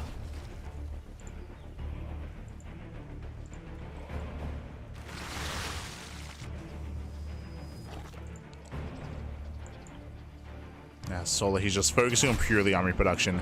He lost his 4th base earlier, and you can see he's transferring, but he's not making any drones. Like, he hasn't made a drone in quite some time. Still at 66, still at 3 base saturation, and focusing purely on lane bane road trafficker. And again, the goal is to just end the game. The goal is to kill. Now, if Solar fails to do so somehow, some way, then a NightMare can outscale Solar coming into a longer game. Oof, there's a recall. Yeah, NightMare's out of position. The other Colossus, no! Tries to pull away, but it's going to go down. Actually, barely. Yeah, it doesn't get away. It doesn't get away. Colossus falls. And again, just a messy defense here from NightMare. It was out on the map. More battle zoning away. And there's one Colossus. We're juggling our hearts out here. NightMare trying to hold on. He's trying back. But there should be no defense here. Yeah, there isn't going to be. As we're down to a handful of Stalkers left. Again, it was an interesting opener here by NightMare going into Dark Templar, but I mean, it's very out of favor. It's very out of fashion nowadays. It's so difficult to actually find damage with that kind of style. With DTs early on. I mean, hey, he's microing his heart out. He saves the Colossus. He's doing what he can. But there's no saving this thing. And no saving the expansion. He wants a Colossus. Oh my god. Files connect. GG gets called, and Solar takes game at number 1. GG. Whew. GG, well played. We're now getting into game 2 here again. Solar does take a lead in the series, and we'll see if NightMare can bring it back. We'll see what other opener he has ready for us. Again, going into DTs was interesting. We have seen Hero be successful with Dark Templar opener recently, but he does it in a different way. If you remember, Hero, he goes DTs into Shadow Stride. Like, he commits even harder into Mass Dark Templar, into Blink as well. So if you remember, Hero, he was able to win a series against Raynor a couple of days ago, or last week, going for that style. So there are ways to make that work, but again, Hero, he does add that extra flair to it. Hero is more standard out of NightMare. And in the end, Solar, he minimized losses, saved his 3rd base, built up to 3 base economy, and just went for the all-in. Just went for the 3 base all-in. And now we're loading into game number 2. Ooh, another map where it's difficult to be defensive as a Protoss player. At least on 4 bases. Show us what you got. As spawning in the top right-hand corner of the Old Republic, we have the South Korean Zerg player, we have the Red Zerg representing Team Falcons. It is Solar. And spawning in the bottom left-hand corner, we have his opponents. We have the Blue Protoss player, the Blue Protoss himself, representing Streamer Zone. It is NightMare. Here we go.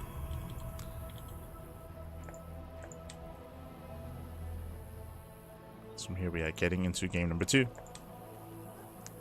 And we're loading into a much larger map. Much larger map, a longer rush distance by ground, a more secure 3-base setup with an exposed 4th. Okay. There's a very high chance we might see another Twilight Council opener. We'll see. We'll see if we go for another Twilight Council, Stargate. Do we try to play standard here? Do we be more aggressive? This wouldn't be a bad map to, say, go for a second Stargate into a Fleet Beacon, into Tempest Rush, for example. I believe we've seen that from NightMare before.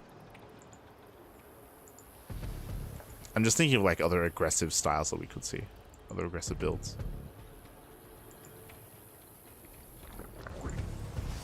But our eyes are mainly on NightMare. From the side of Solar, I wouldn't be surprised if he just does the same thing. Like Solar just building up on 3 bases, getting a 4th base just for Larva, cutting workers at 66, and then just going for a 3-base all-in. I can see that happening again. I'll be depending on what NightMare goes for.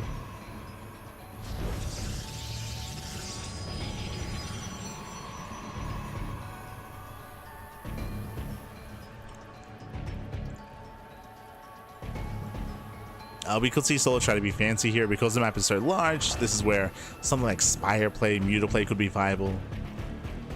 Going for a hidden Spire and trying to pop off. Could see it.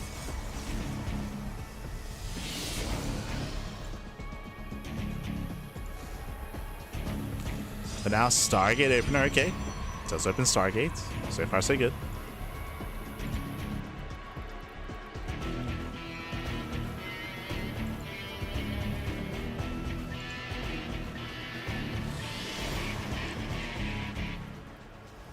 Stargate.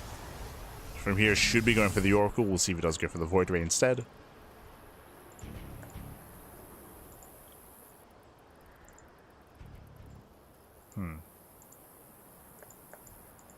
Interesting rally.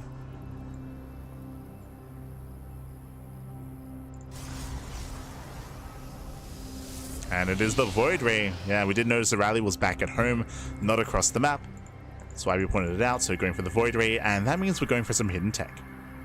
So the point of the Void Ray opener is to hunt down this Overlord. To hunt down the Overlord to make sure that Solar fails to scout the follow-up, and now we can hide a Twilight Council, we can hide a second Stargate, we can hide a Fleet Beacon, or we could even play standard. So NightMare has options. Has options.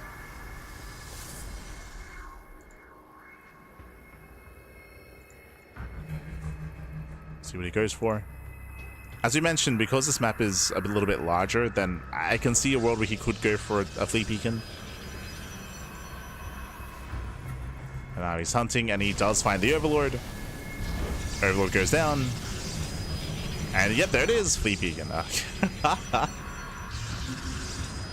Is it good, or is it a good thing or a bad thing that we're synced up with NightMare? Like, I don't. Oh god. So we're going for a Tempest Rush. This should be Fleet Beacon into a second Stargate. Into Mass Tempest. Meanwhile, Solar, I'm sure this is in the back of his mind. Void Ray openers, they do have, I would say, a finite amount of possibilities. Again, Glaive Adepts, Tempest, standard play. I'm sure this is in the back of Solar's mind.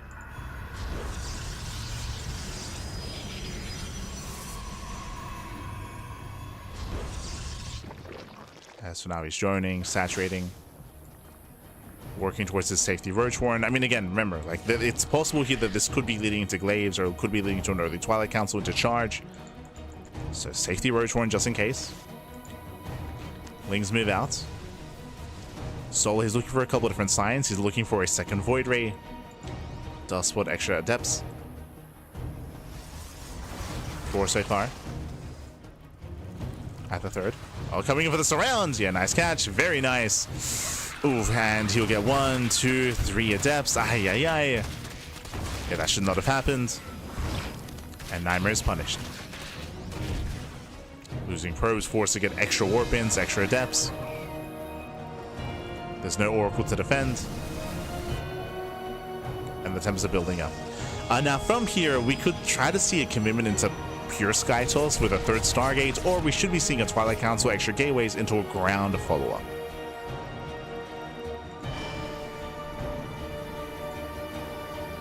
Ah, Spire. Yeah, nice read here by Solar. I'm sure he notices. He notices lack of warp-ins, right? There's what, 3 adepts? That's it? Like, money has to be spent somewhere, either extra warp-ins or not. And with the lack of warp-ins, it screams Sky Toss. So nice reads here from Solar, despite not seeing on the main base, despite not seeing the Tempest. He knows. Well, he has a good idea. Tempest are revealed. Now he has confirmation. So far there's 4, soon to be 5 Tempest. Spire is almost done. Oh. Go Void Ray support again. Going into Void Rays, no Twilight Council. There's no ground support. Okay. As he moves out, Solar goes for a massive lane counterattack. Roaches as well.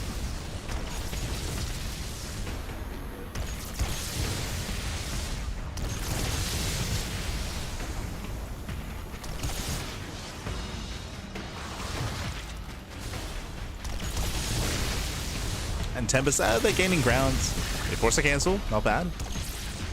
Does force a cancellation. Ling Roach gets across the map. There's 1 shield battery. Where are we headed? Going for the natural. Tempest are moving in.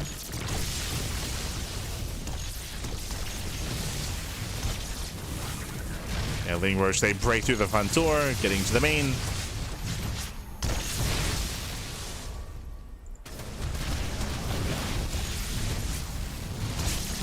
The main base. That's a lot of probes going down. I mean, this is a good amount of economic damage dealt here by Solar.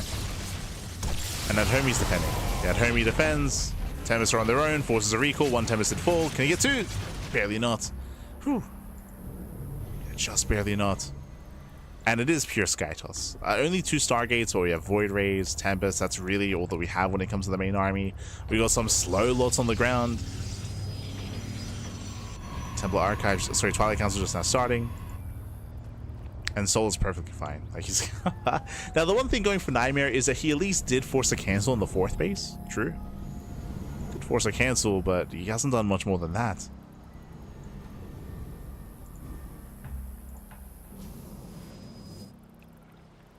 Now Solar, he does have to respect the Void Rays.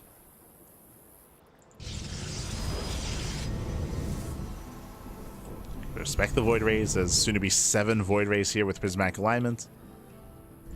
If Corruptors try to commit in, they will be punished.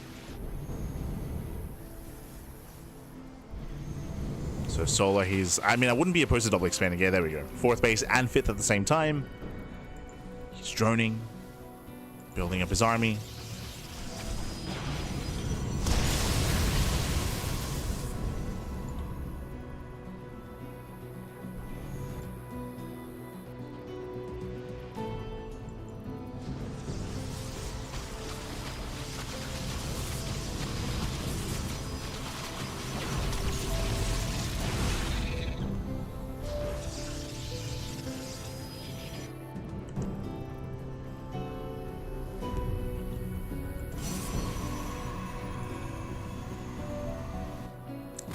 And Solar, he's going to be the first to max out. He's going to max out with Corruptors, with Ravagers as well. Ravagers are unironically a pretty good supportive unit here against Skytoss. As Biles, they force Micro out of the opposing player. They can also punish Void Rays to activate their Prismatic Alignment. So the Ravagers are gearing up. Solar moves in. There's Prismatic Alignment. Does activate.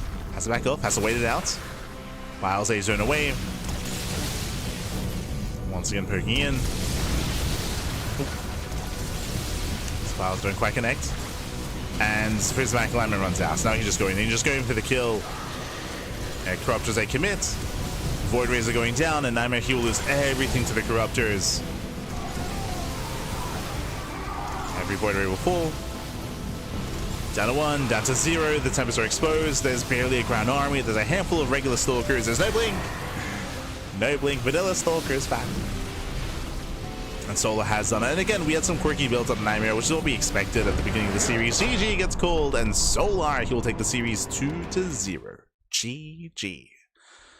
Whew. GG, well played. Congratulations here to Solar. Again, NightMare, he did go for some more quirky builds here. Game 1 went DTs, Game 2 went Tempest Rush. These builds have a little potential, that is true, but they're very, very difficult to rely upon. Solar, for the most part, was playing very safe. Playing very, very safe here. And again, these are the kind of builds that you do want to mix into a series, but I don't really like the idea of relying on this kind of style too much. Just because nowadays, like, they've been played out so much and so often that responding and reacting to them is a lot more played out. I should say that these builds have been figured out for the most part. He's also a very safe player to Solar. And again, even though he didn't scout the build exactly, he did notice, hold on, where are your warp ins? Like, where's your money being spent right now? There's no oracles harassing, there's no extra blink stalkers or charge lots, like something is wrong. And we saw Solar get a very fast spire. So really fast spire as a response. GG.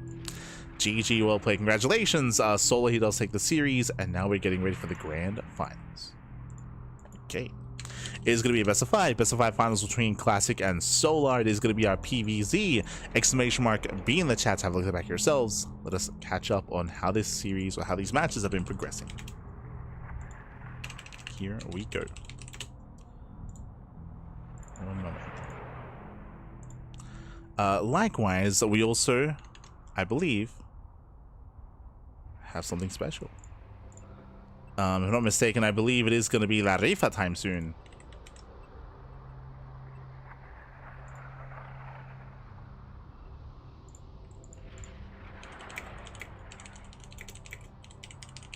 Okay.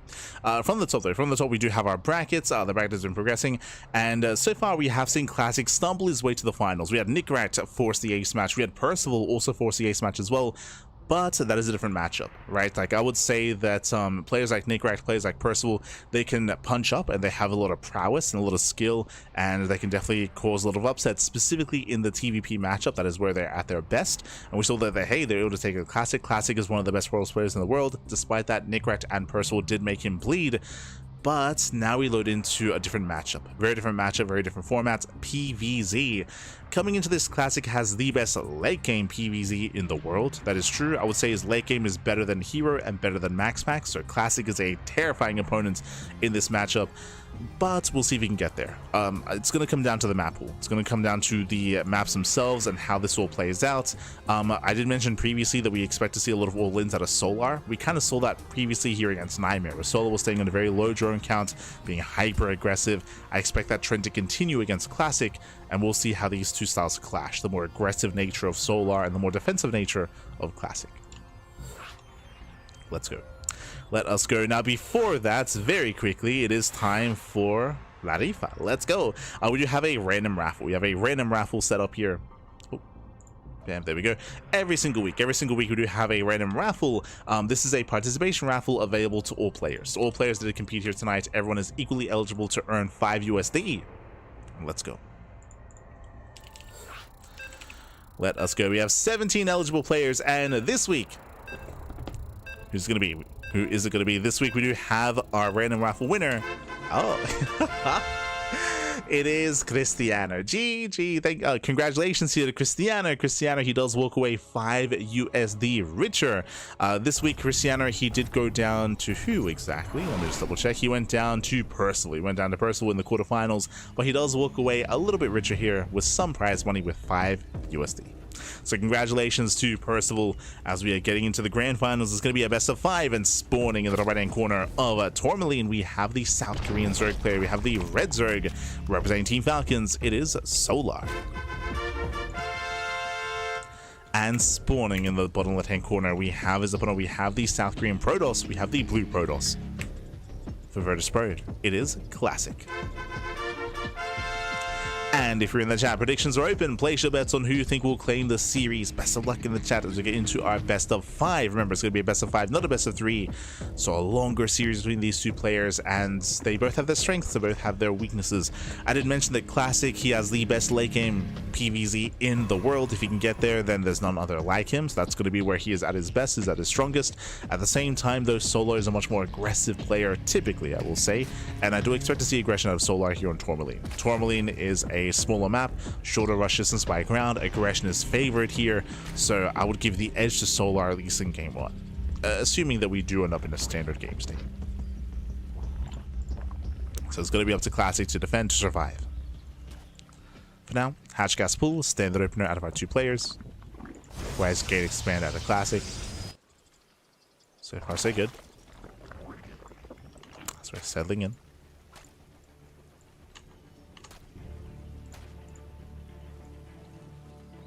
Players are building up.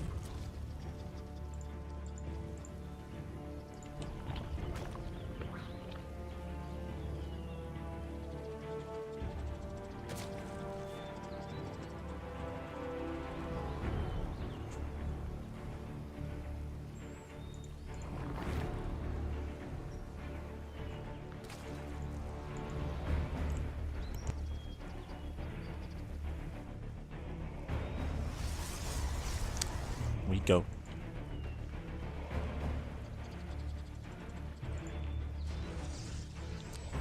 Likewise, we have a Stargate opener out of Classic, so going for a standard opener as well. Again, Stargate into Oracle into our 3rd base. We expect to see a standard build out of Classic, which we never saw at all out of NightMare.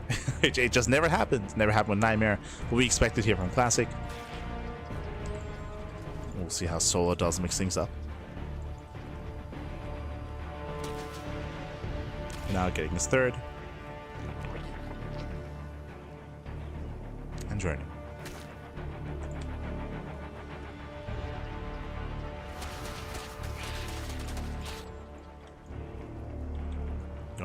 Meanwhile, shout out to the Tuna. Something that I also didn't get to mention as we load into the grand finals here. First things first is that for the remainder of the year, ever since September of this year, we have had and we will be having monthly finals. So remember, this tournament, this is a weekly Open Cup, and it does lead into a monthly finals that our players do actually compete towards. So we're building up towards our monthly finals. And of course, these top players will be getting points to be invited into those finals as well.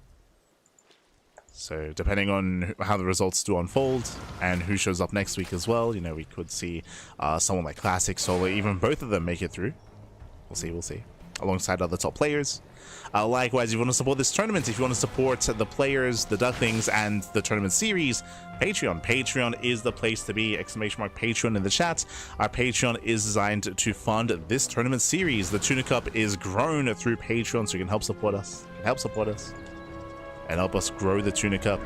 Right now we have monthly finals, but only for the remainder of the year, just because of a very generous donation in the chat. We got 2,000 USD was donated, and that is split up between all 4 months. So we have $500 prize pools for September, October, November, and December. So thanks to our very generous donator, we're able to actually host these monthlies for the rest of the year.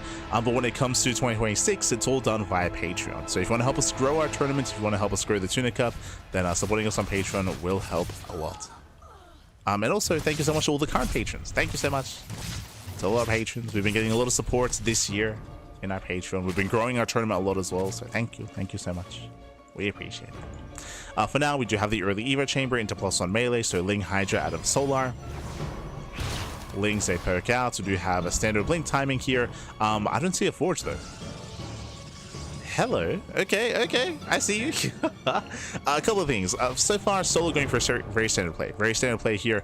Early Evo Chamber +1 melee into a lair, so it's going to be Ling Hydra out of Solar. Meanwhile, Classic is going for a very late Forge. Very late Forge here.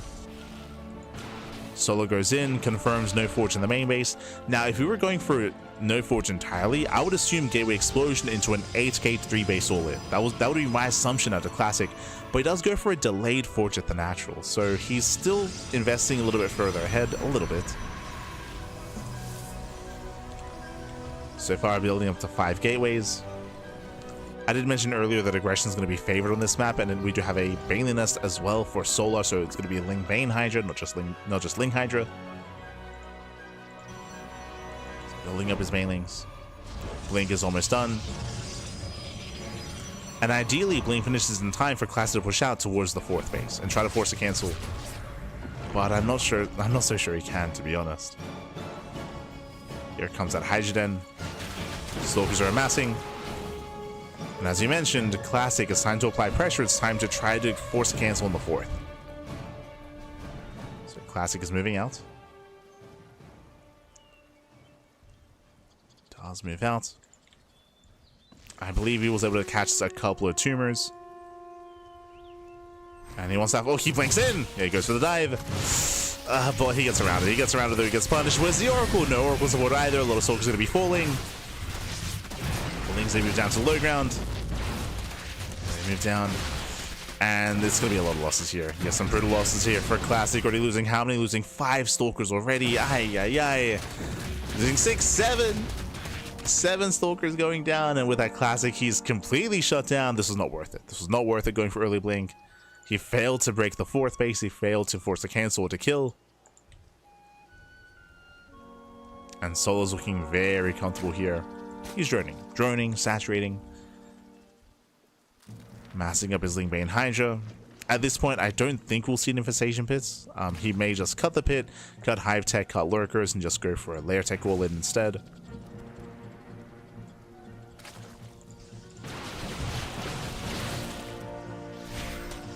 Okay, he may just stay on Lair Tech. Hatching out more Stalkers. Oh, God.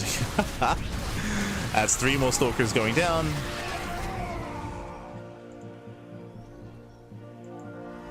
And Solo, he should just snowball out of control from here. I don't see a world where Classic can save this 4th base. No shot. I mean, Storm will help, true. Storm is on the way. But we spoke about how open these bases are and how difficult it is to defend. And we're about to see that.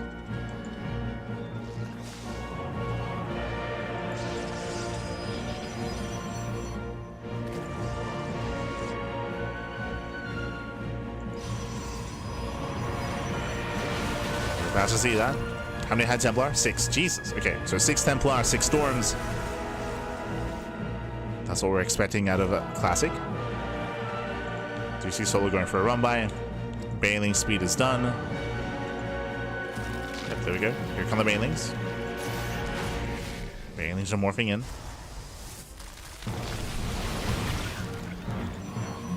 Things they're baiting out stasis traps. Dragging away the Zealots. Solo, he's almost maxed out. Remember, he's looking to max out on Lair Tech. On Ling Bane Hydra. Banes are rolling in. There are some defensive Storms. Yeah, just in time. Nice defense. Classic defense his 3rd base. And now it's all about the 4th. Another Baneling run by.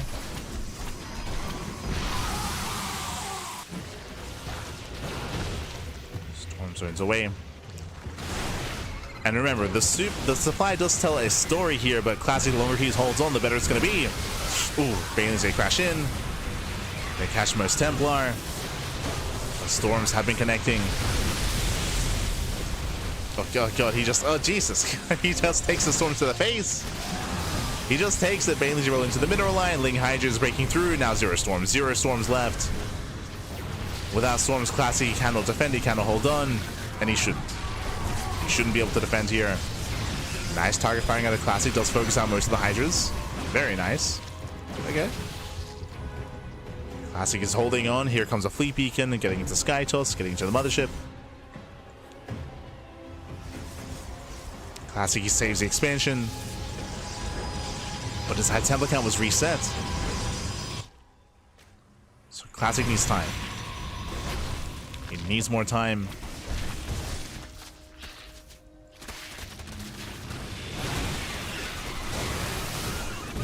Bailings. Classic does pull back. Nice control.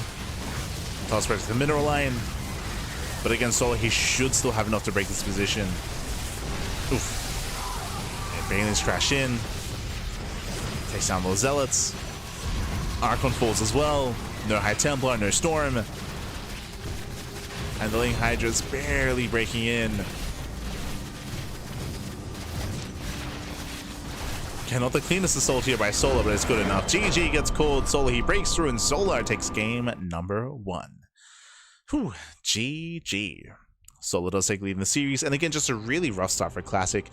Classic going for early blink, going for the early Stalker move out. The goal there, if you remember, was to break the 4th base, and he went for the crazy move of blinking forward. Remember, he blinked forward into the 4th expansion, into the Mass Ling. There were Lings waiting for the Stalkers, and Classic was punished. That blink cost him, was it 7 Stalkers? 7 Stalkers went down in that first attack, and that took away a lot of momentum, that took away a lot of the bites behind Classic's build, and that was game. that was a game then and there. The game continued, of course, but Classic was playing from behind. It was playing from behind after the early blink timing failed, and now we're loading into game number 2. Gonna be loading into Celestial Enclave. Okay, let's go.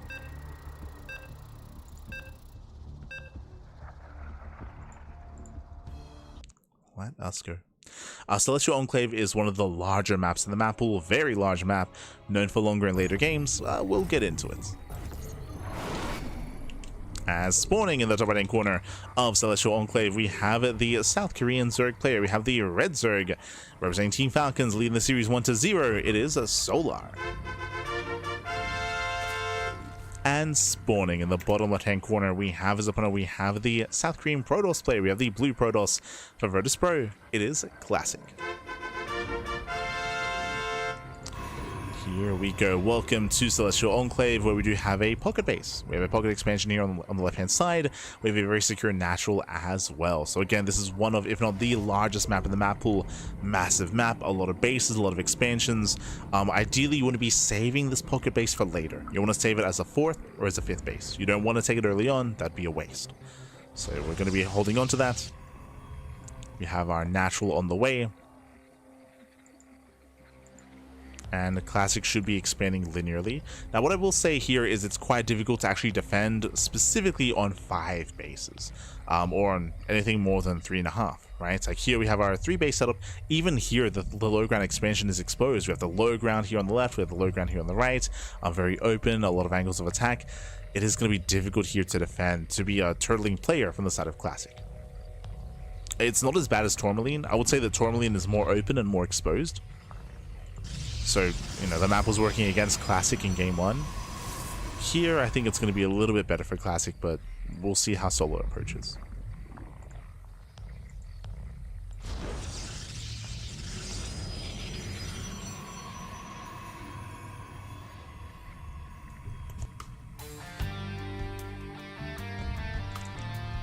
So now we're opening up. I can't imagine that Classic's going to go for the same early blink timing. No shot. So we shouldn't be seeing the same build as last game. Shouldn't be.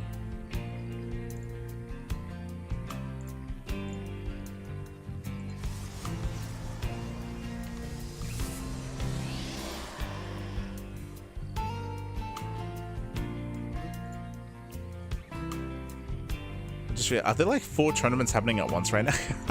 No shot. Unironically, I mean, hey, the weekends, I mean, right now there's just so much StarCraft going on. The weekends are stacked. There's unironically 4 tournaments happening at once. We have RSL, which is currently going on. We have the Tuna Cup, we have Wardy's Korean Royale, and we have Kung Fu Cup. Yeah, it's curious. There's 4 events happening at once. Aye. All the StarCraft.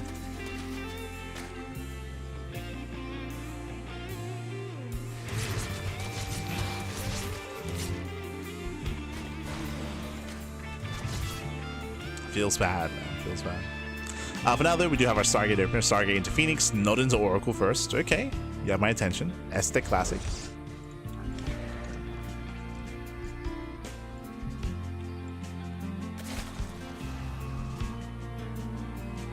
Just swapped over from RSL. Yeah, and Kung Fu Cup. Don't forget Kung Fu Cup.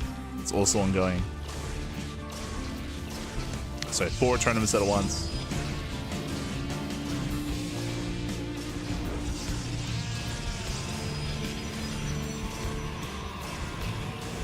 Just use 4 monitors. True.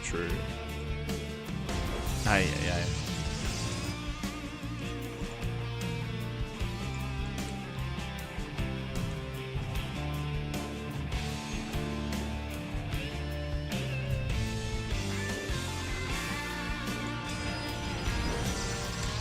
As we're going for the pocket base as a 3rd base option. Interesting.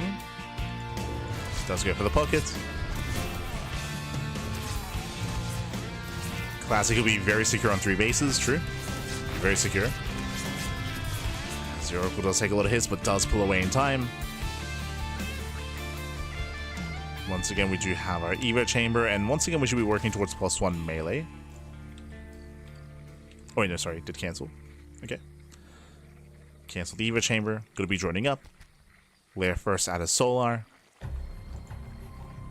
Without the Eva Chamber, there's actually a high chance this could be 2 base Muna. Like, we could be going for a very fast Spire here.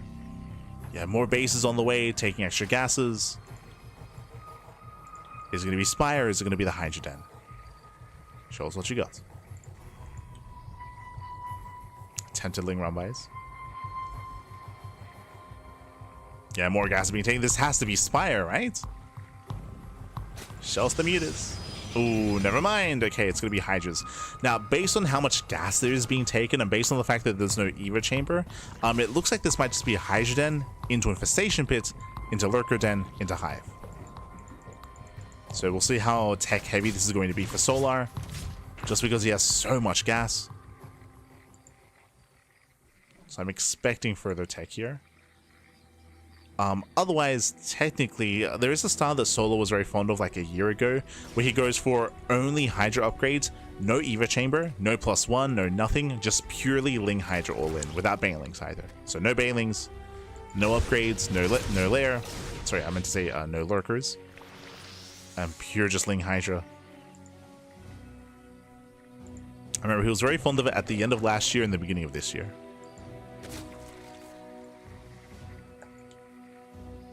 And that's what we're seeing. Okay, let's go. So it's going to be the Ling Hydra all in. Hydra's already moving out. Lings are reinforcing. And one way or another, this is meant to end the game. Either Solar kills his opponent or he dies trying. Back at home, we do see Storm is ready. Oof. Yeah, Storm is going to be ready for this. Here comes the rally. Just rallying everything across the map. And can Solar end the game? First Storm. First Storm with the Zerglings. Another Storm again. Lings get shut down. Oh, the High Templar they overextend. Losing 1. Losing 2. 2 High Templar go down.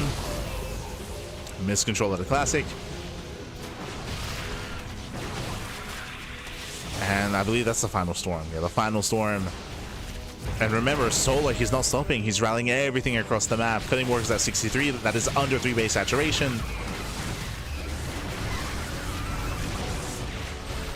Oh, nice punish though. Catching out 3, 4 Hydras. Expensive losses here for Solar. Classic trying to be proactive.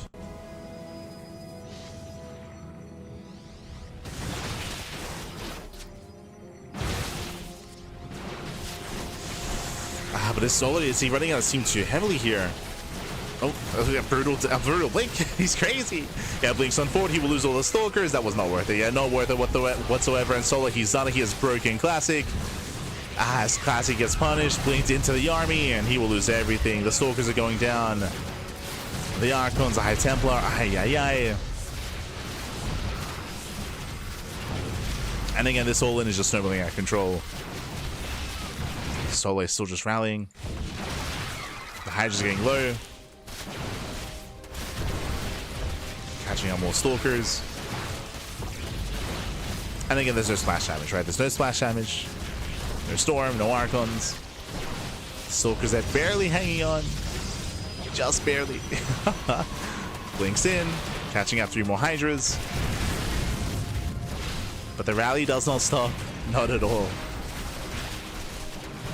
He's not stopping, starts stepping in. Getting into the mineral line, there's nowhere to blink away to. As the Hydras are within range. And again, this build was very popular last year, or beginning of this year as well. GG gets called. Solar, he overwhelms, and Solar, he will take a 2-0 lead in the series. GG. Whew. GG, well played. And again, the goal here for Solar is to stop Classic from ever getting into a 4-base setup in towards the late game, to make sure that there's never any Sky Toss to worry about. So far, 2 2-base all-ins, and sorry, 2 all-ins, I should say. And we should be seeing another one coming into Game 3. And we'll see if Classic can survive. We'll see what map we load into. As, oof, we're loading into Ruby Rock. Honestly, this is one of the more aggressive maps out there. We've seen many a German taxi on Ruby Rock already. We could see one again here. Oh boy. As we load in.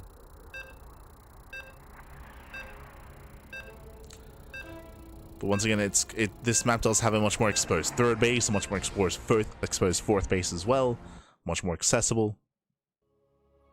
And we'll see what kind of build Solo goes for this time. We'll see. As spawning in the top left-hand corner of Ruby Rock, we do have the South Korean Zerg player. We have the Red Zerg for Team Falcons, leading the series 2-0. It is Solar. And spawning in the bottom right-hand corner, we have as opponent, we have the South Korean Protoss player. We have the Blue Protoss representing Virtus Pro. It is a classic. Here we go.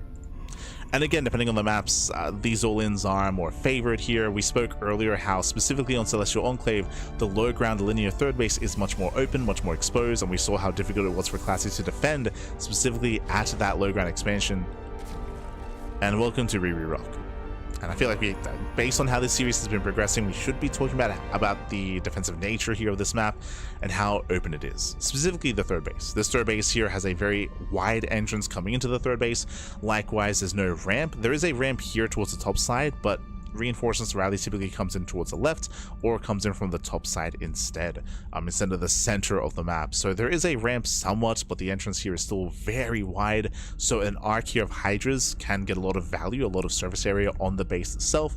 Likewise, you can rotate to the top side and push in towards the natural, so a very accessible natural, very accessible third base here on Ruby Rock. On top of that, the rush distance is very direct. I did mention earlier, we've seen many a queen-based all-in. We've seen many a German taxi on Ruby Rock. So we're expecting aggression again out of Solar. And we'll see if Classic can survive. We'll see if we can defend.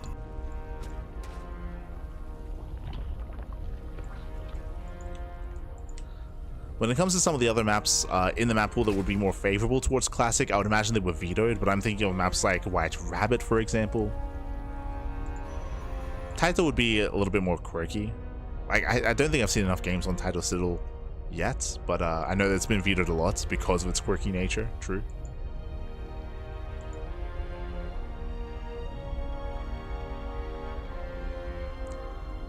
I'm thinking of White Rabbit, I'm thinking of even 10,000 Feet, I feel like would be favoring Classic a little bit more. There's another that's slipping my mind.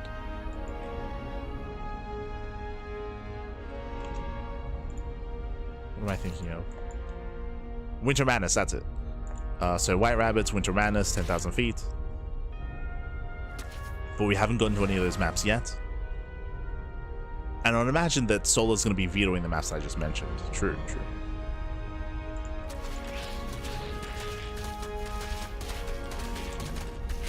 For now, Stargate. Stargate opener out of Classic.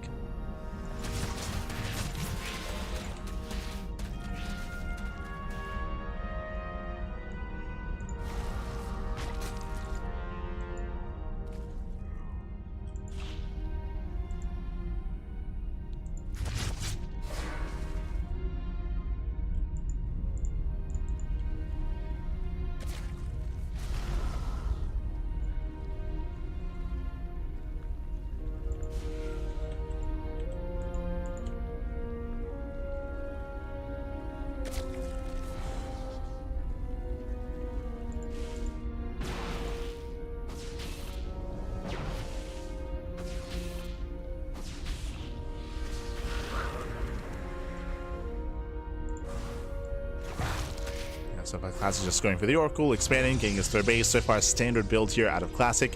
And we're waiting to see the Eva Chamber timing out of, speaking of, there you go. Unlike the last game, we have an Eva Chamber. So +1 melee. +1 melee is on the way. Solo going into Ling Hydra, if not Ling Bane Hydra.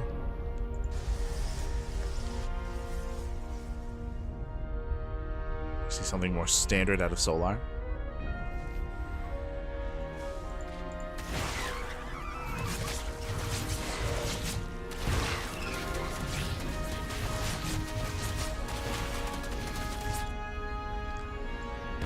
Are going to be zoned away. Going to be forced back. There's a melee upgrade. We see a standard follow-up out of Classic. Going for the Forge, going for the Twilight Council.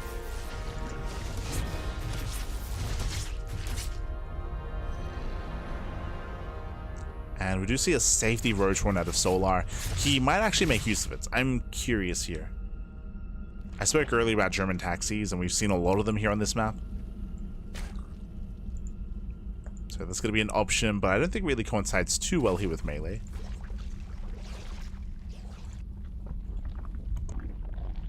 Oh, Jesus, a very tech-heavy style.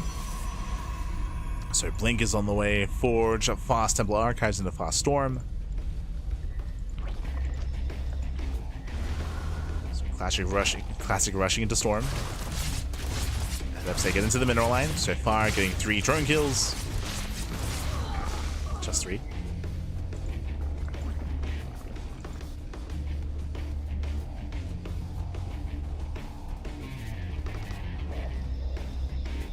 Drones are going to be going down.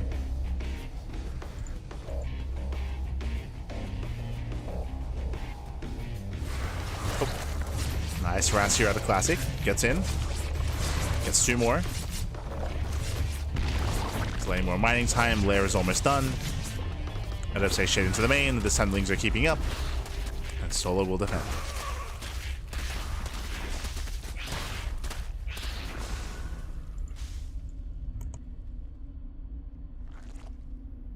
Oh, and that I was not expecting. Okay, I was expecting to see a Hydrogen, but no, we have Roach Speed on the way, and we are in fact going into Mutas. Interesting.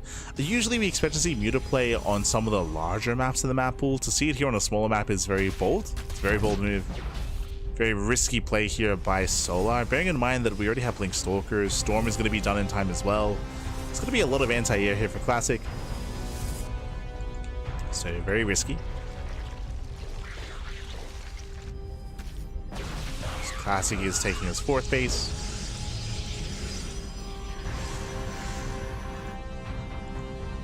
And we'll see how Solo does respond. Now, so far, even though there's a lot of anti-air, I mean, there's been no scouting, so there's no reaction, there's no setup into the bases. I'm referring to cannons, shield batteries to defend the natural, to defend the main base. So Classic is still very vulnerable to mutas. His economy, at least. Now, the scariest moment soon is going to be the mutas they can harass. That's true, they can move out. This is still a very terrifying main army, though, for Classic. He's got, what, 4 High Templar. He's got a lot of Storms banked up as well. Classic is pushing. Remember, this map has a shorter rush distance by ground. It is a smaller map compared to Celestial Enclave or Winter Madness or Mothership.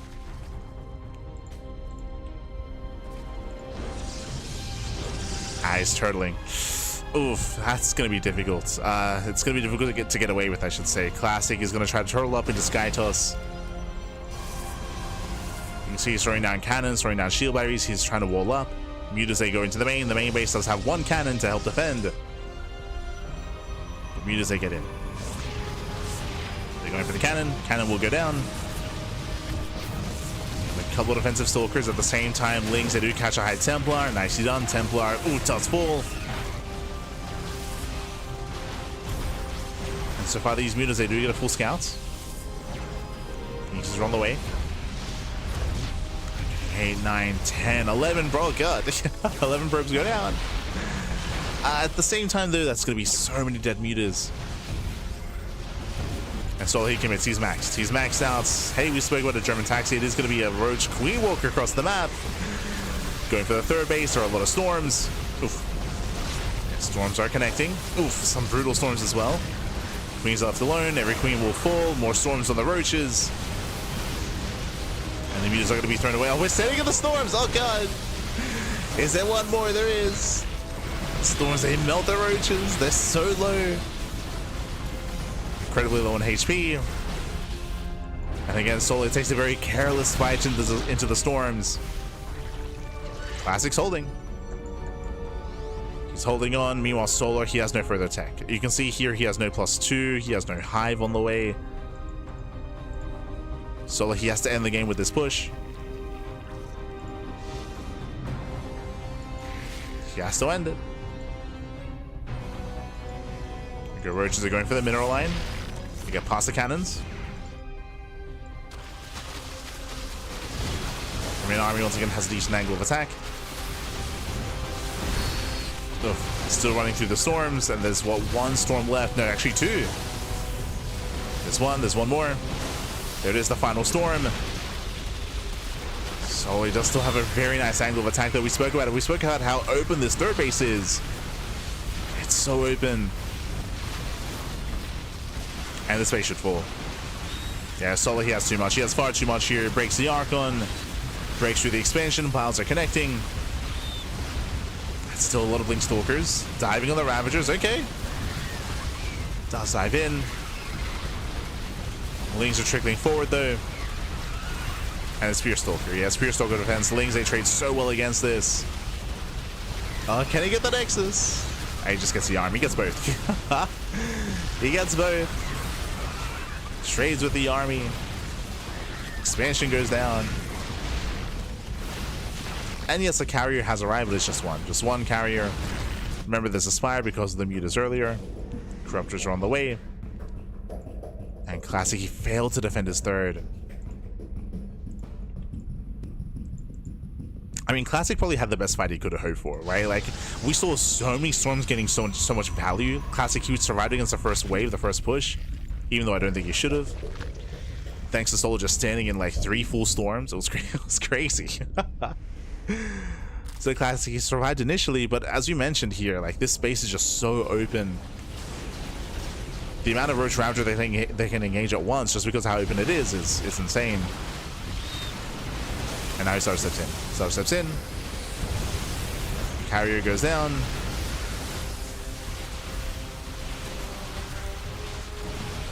Oh. And the base will fall. The base will fall. Diving on the High Templar. GG gets called, and Solar, he will take the series 3-0, becoming this week's Sparkling Tuna Cup champion. GG. Whew. GG, well played. Congratulations here. Congratulations to Solar, as he does claim the series does advance on and in first place. And again, a shout out to Classic for competing for the first time here. Some brutal games is what I will say. I will say some brutal maps. I mentioned earlier that there were some better maps in this map pool in regards to Classic trying to be more turtle heavy and work towards the end game, the late game. I mentioned at the start of the series that Classic has the best late game PvC in the world, but he never got there. He never got there. He never got to late game. He never got up to 4-base saturation. It never happened here in this series. Solo was hyper aggressive, was able to punish Classic time and time again in game 1, game 2, and in game 3. All 3 of these maps did have more exposed 3rd and 4th bases. In all 3 maps, we saw that Solar did break through and did very well. GG. Referring to Tourmaline, referring to Celestial Enclave, and Ruby Rock as well. So again, there are more exposed bases, and we saw that Classic had a very hard time defending. Very hard time turtling. GG. GG, well played. Oh. GG, well played. Congratulations here to Solar, as he is going to be our champion this week. And again, really cool to see Classic competing for the first time. Again, he's never played in the Tuna Cup before. We've had players like Shin, Solar. We've seen Hero, of course, as well. Bunny, Creator, Byan, Cure. But for the first time, Classic. GG. And hopefully not for the last time. Hopefully this series against Solar doesn't deter him from playing and competing again. Hope to see more of him. Hope to see more. Again, when it comes to the maps, it's still very fresh. We have been showcasing these maps for a couple of months at this point, but it's finally hit the new season, the new ladder, of course. Now players are getting more experience on them as well, and they're going to be learning how to adapt to the new maps alongside them. If you want to hear us talk a little bit more in depth about the maps, I mean, we already did so a couple of months ago during the TLMC judging phase and the judging process. We went a little bit more in depth, likewise with the podcast as well. But yeah, we have some more extreme maps is what I will say. Like, aggression is favored on Ruby Rock, on Tourmaline. Defense is going to be more difficult here on Celestial Enclave, for example. I can see a world where Classic defends on Celestial Enclave. If you remember, there were some mistakes here and there. We mentioned like the blink from Classic where he blinked into the army on Celestial Enclave. The same thing happened on Tourmaline, if you remember, where he blinked into the 4th base and he lost everything. He lost 7 Stalkers. Like, there was some really rough decision making there from Classic, both on Celestial and on Tourmaline as well. Here on Ruby Rock, he was more humbled. He was trying to be more defensive, more turtle heavy, but again, the map was working against him there, and also didn't scout the mutas. They were a big part of that, dealing damage, distracting, while Sol was getting ready for his big push at the 3rd base. GG. GG, well played. Regardless with that, GG, congratulations, and we are going to be wrapping up here for the time being. Once again, if you want to support us, if you want to support this tournament series, you can do so via Patreon, !Patreon in the chat. You can see here before you, we do stream on a daily basis, of course, and our tournaments like Sparkling Tuna Cup, Sea Duckling Open, and Masters 1 Open, they're all funded via the Patreon.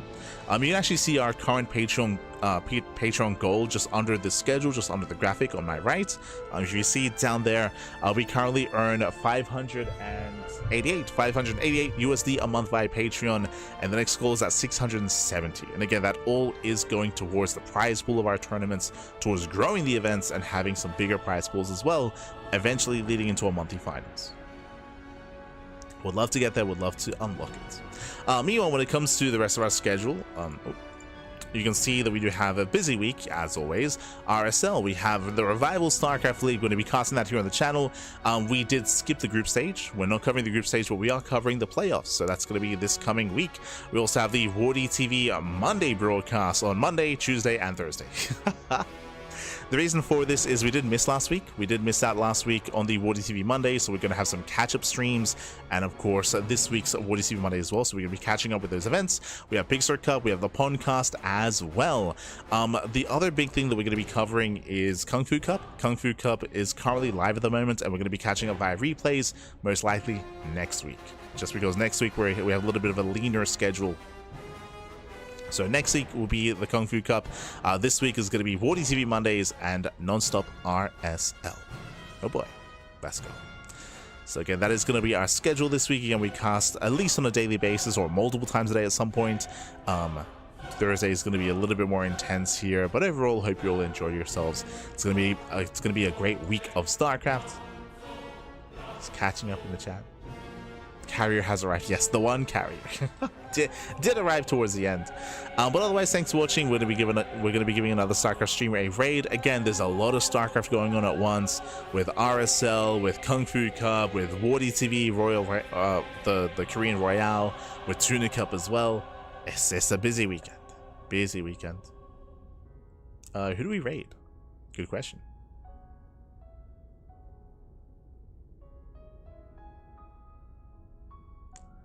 Here we go. Yo, we have to.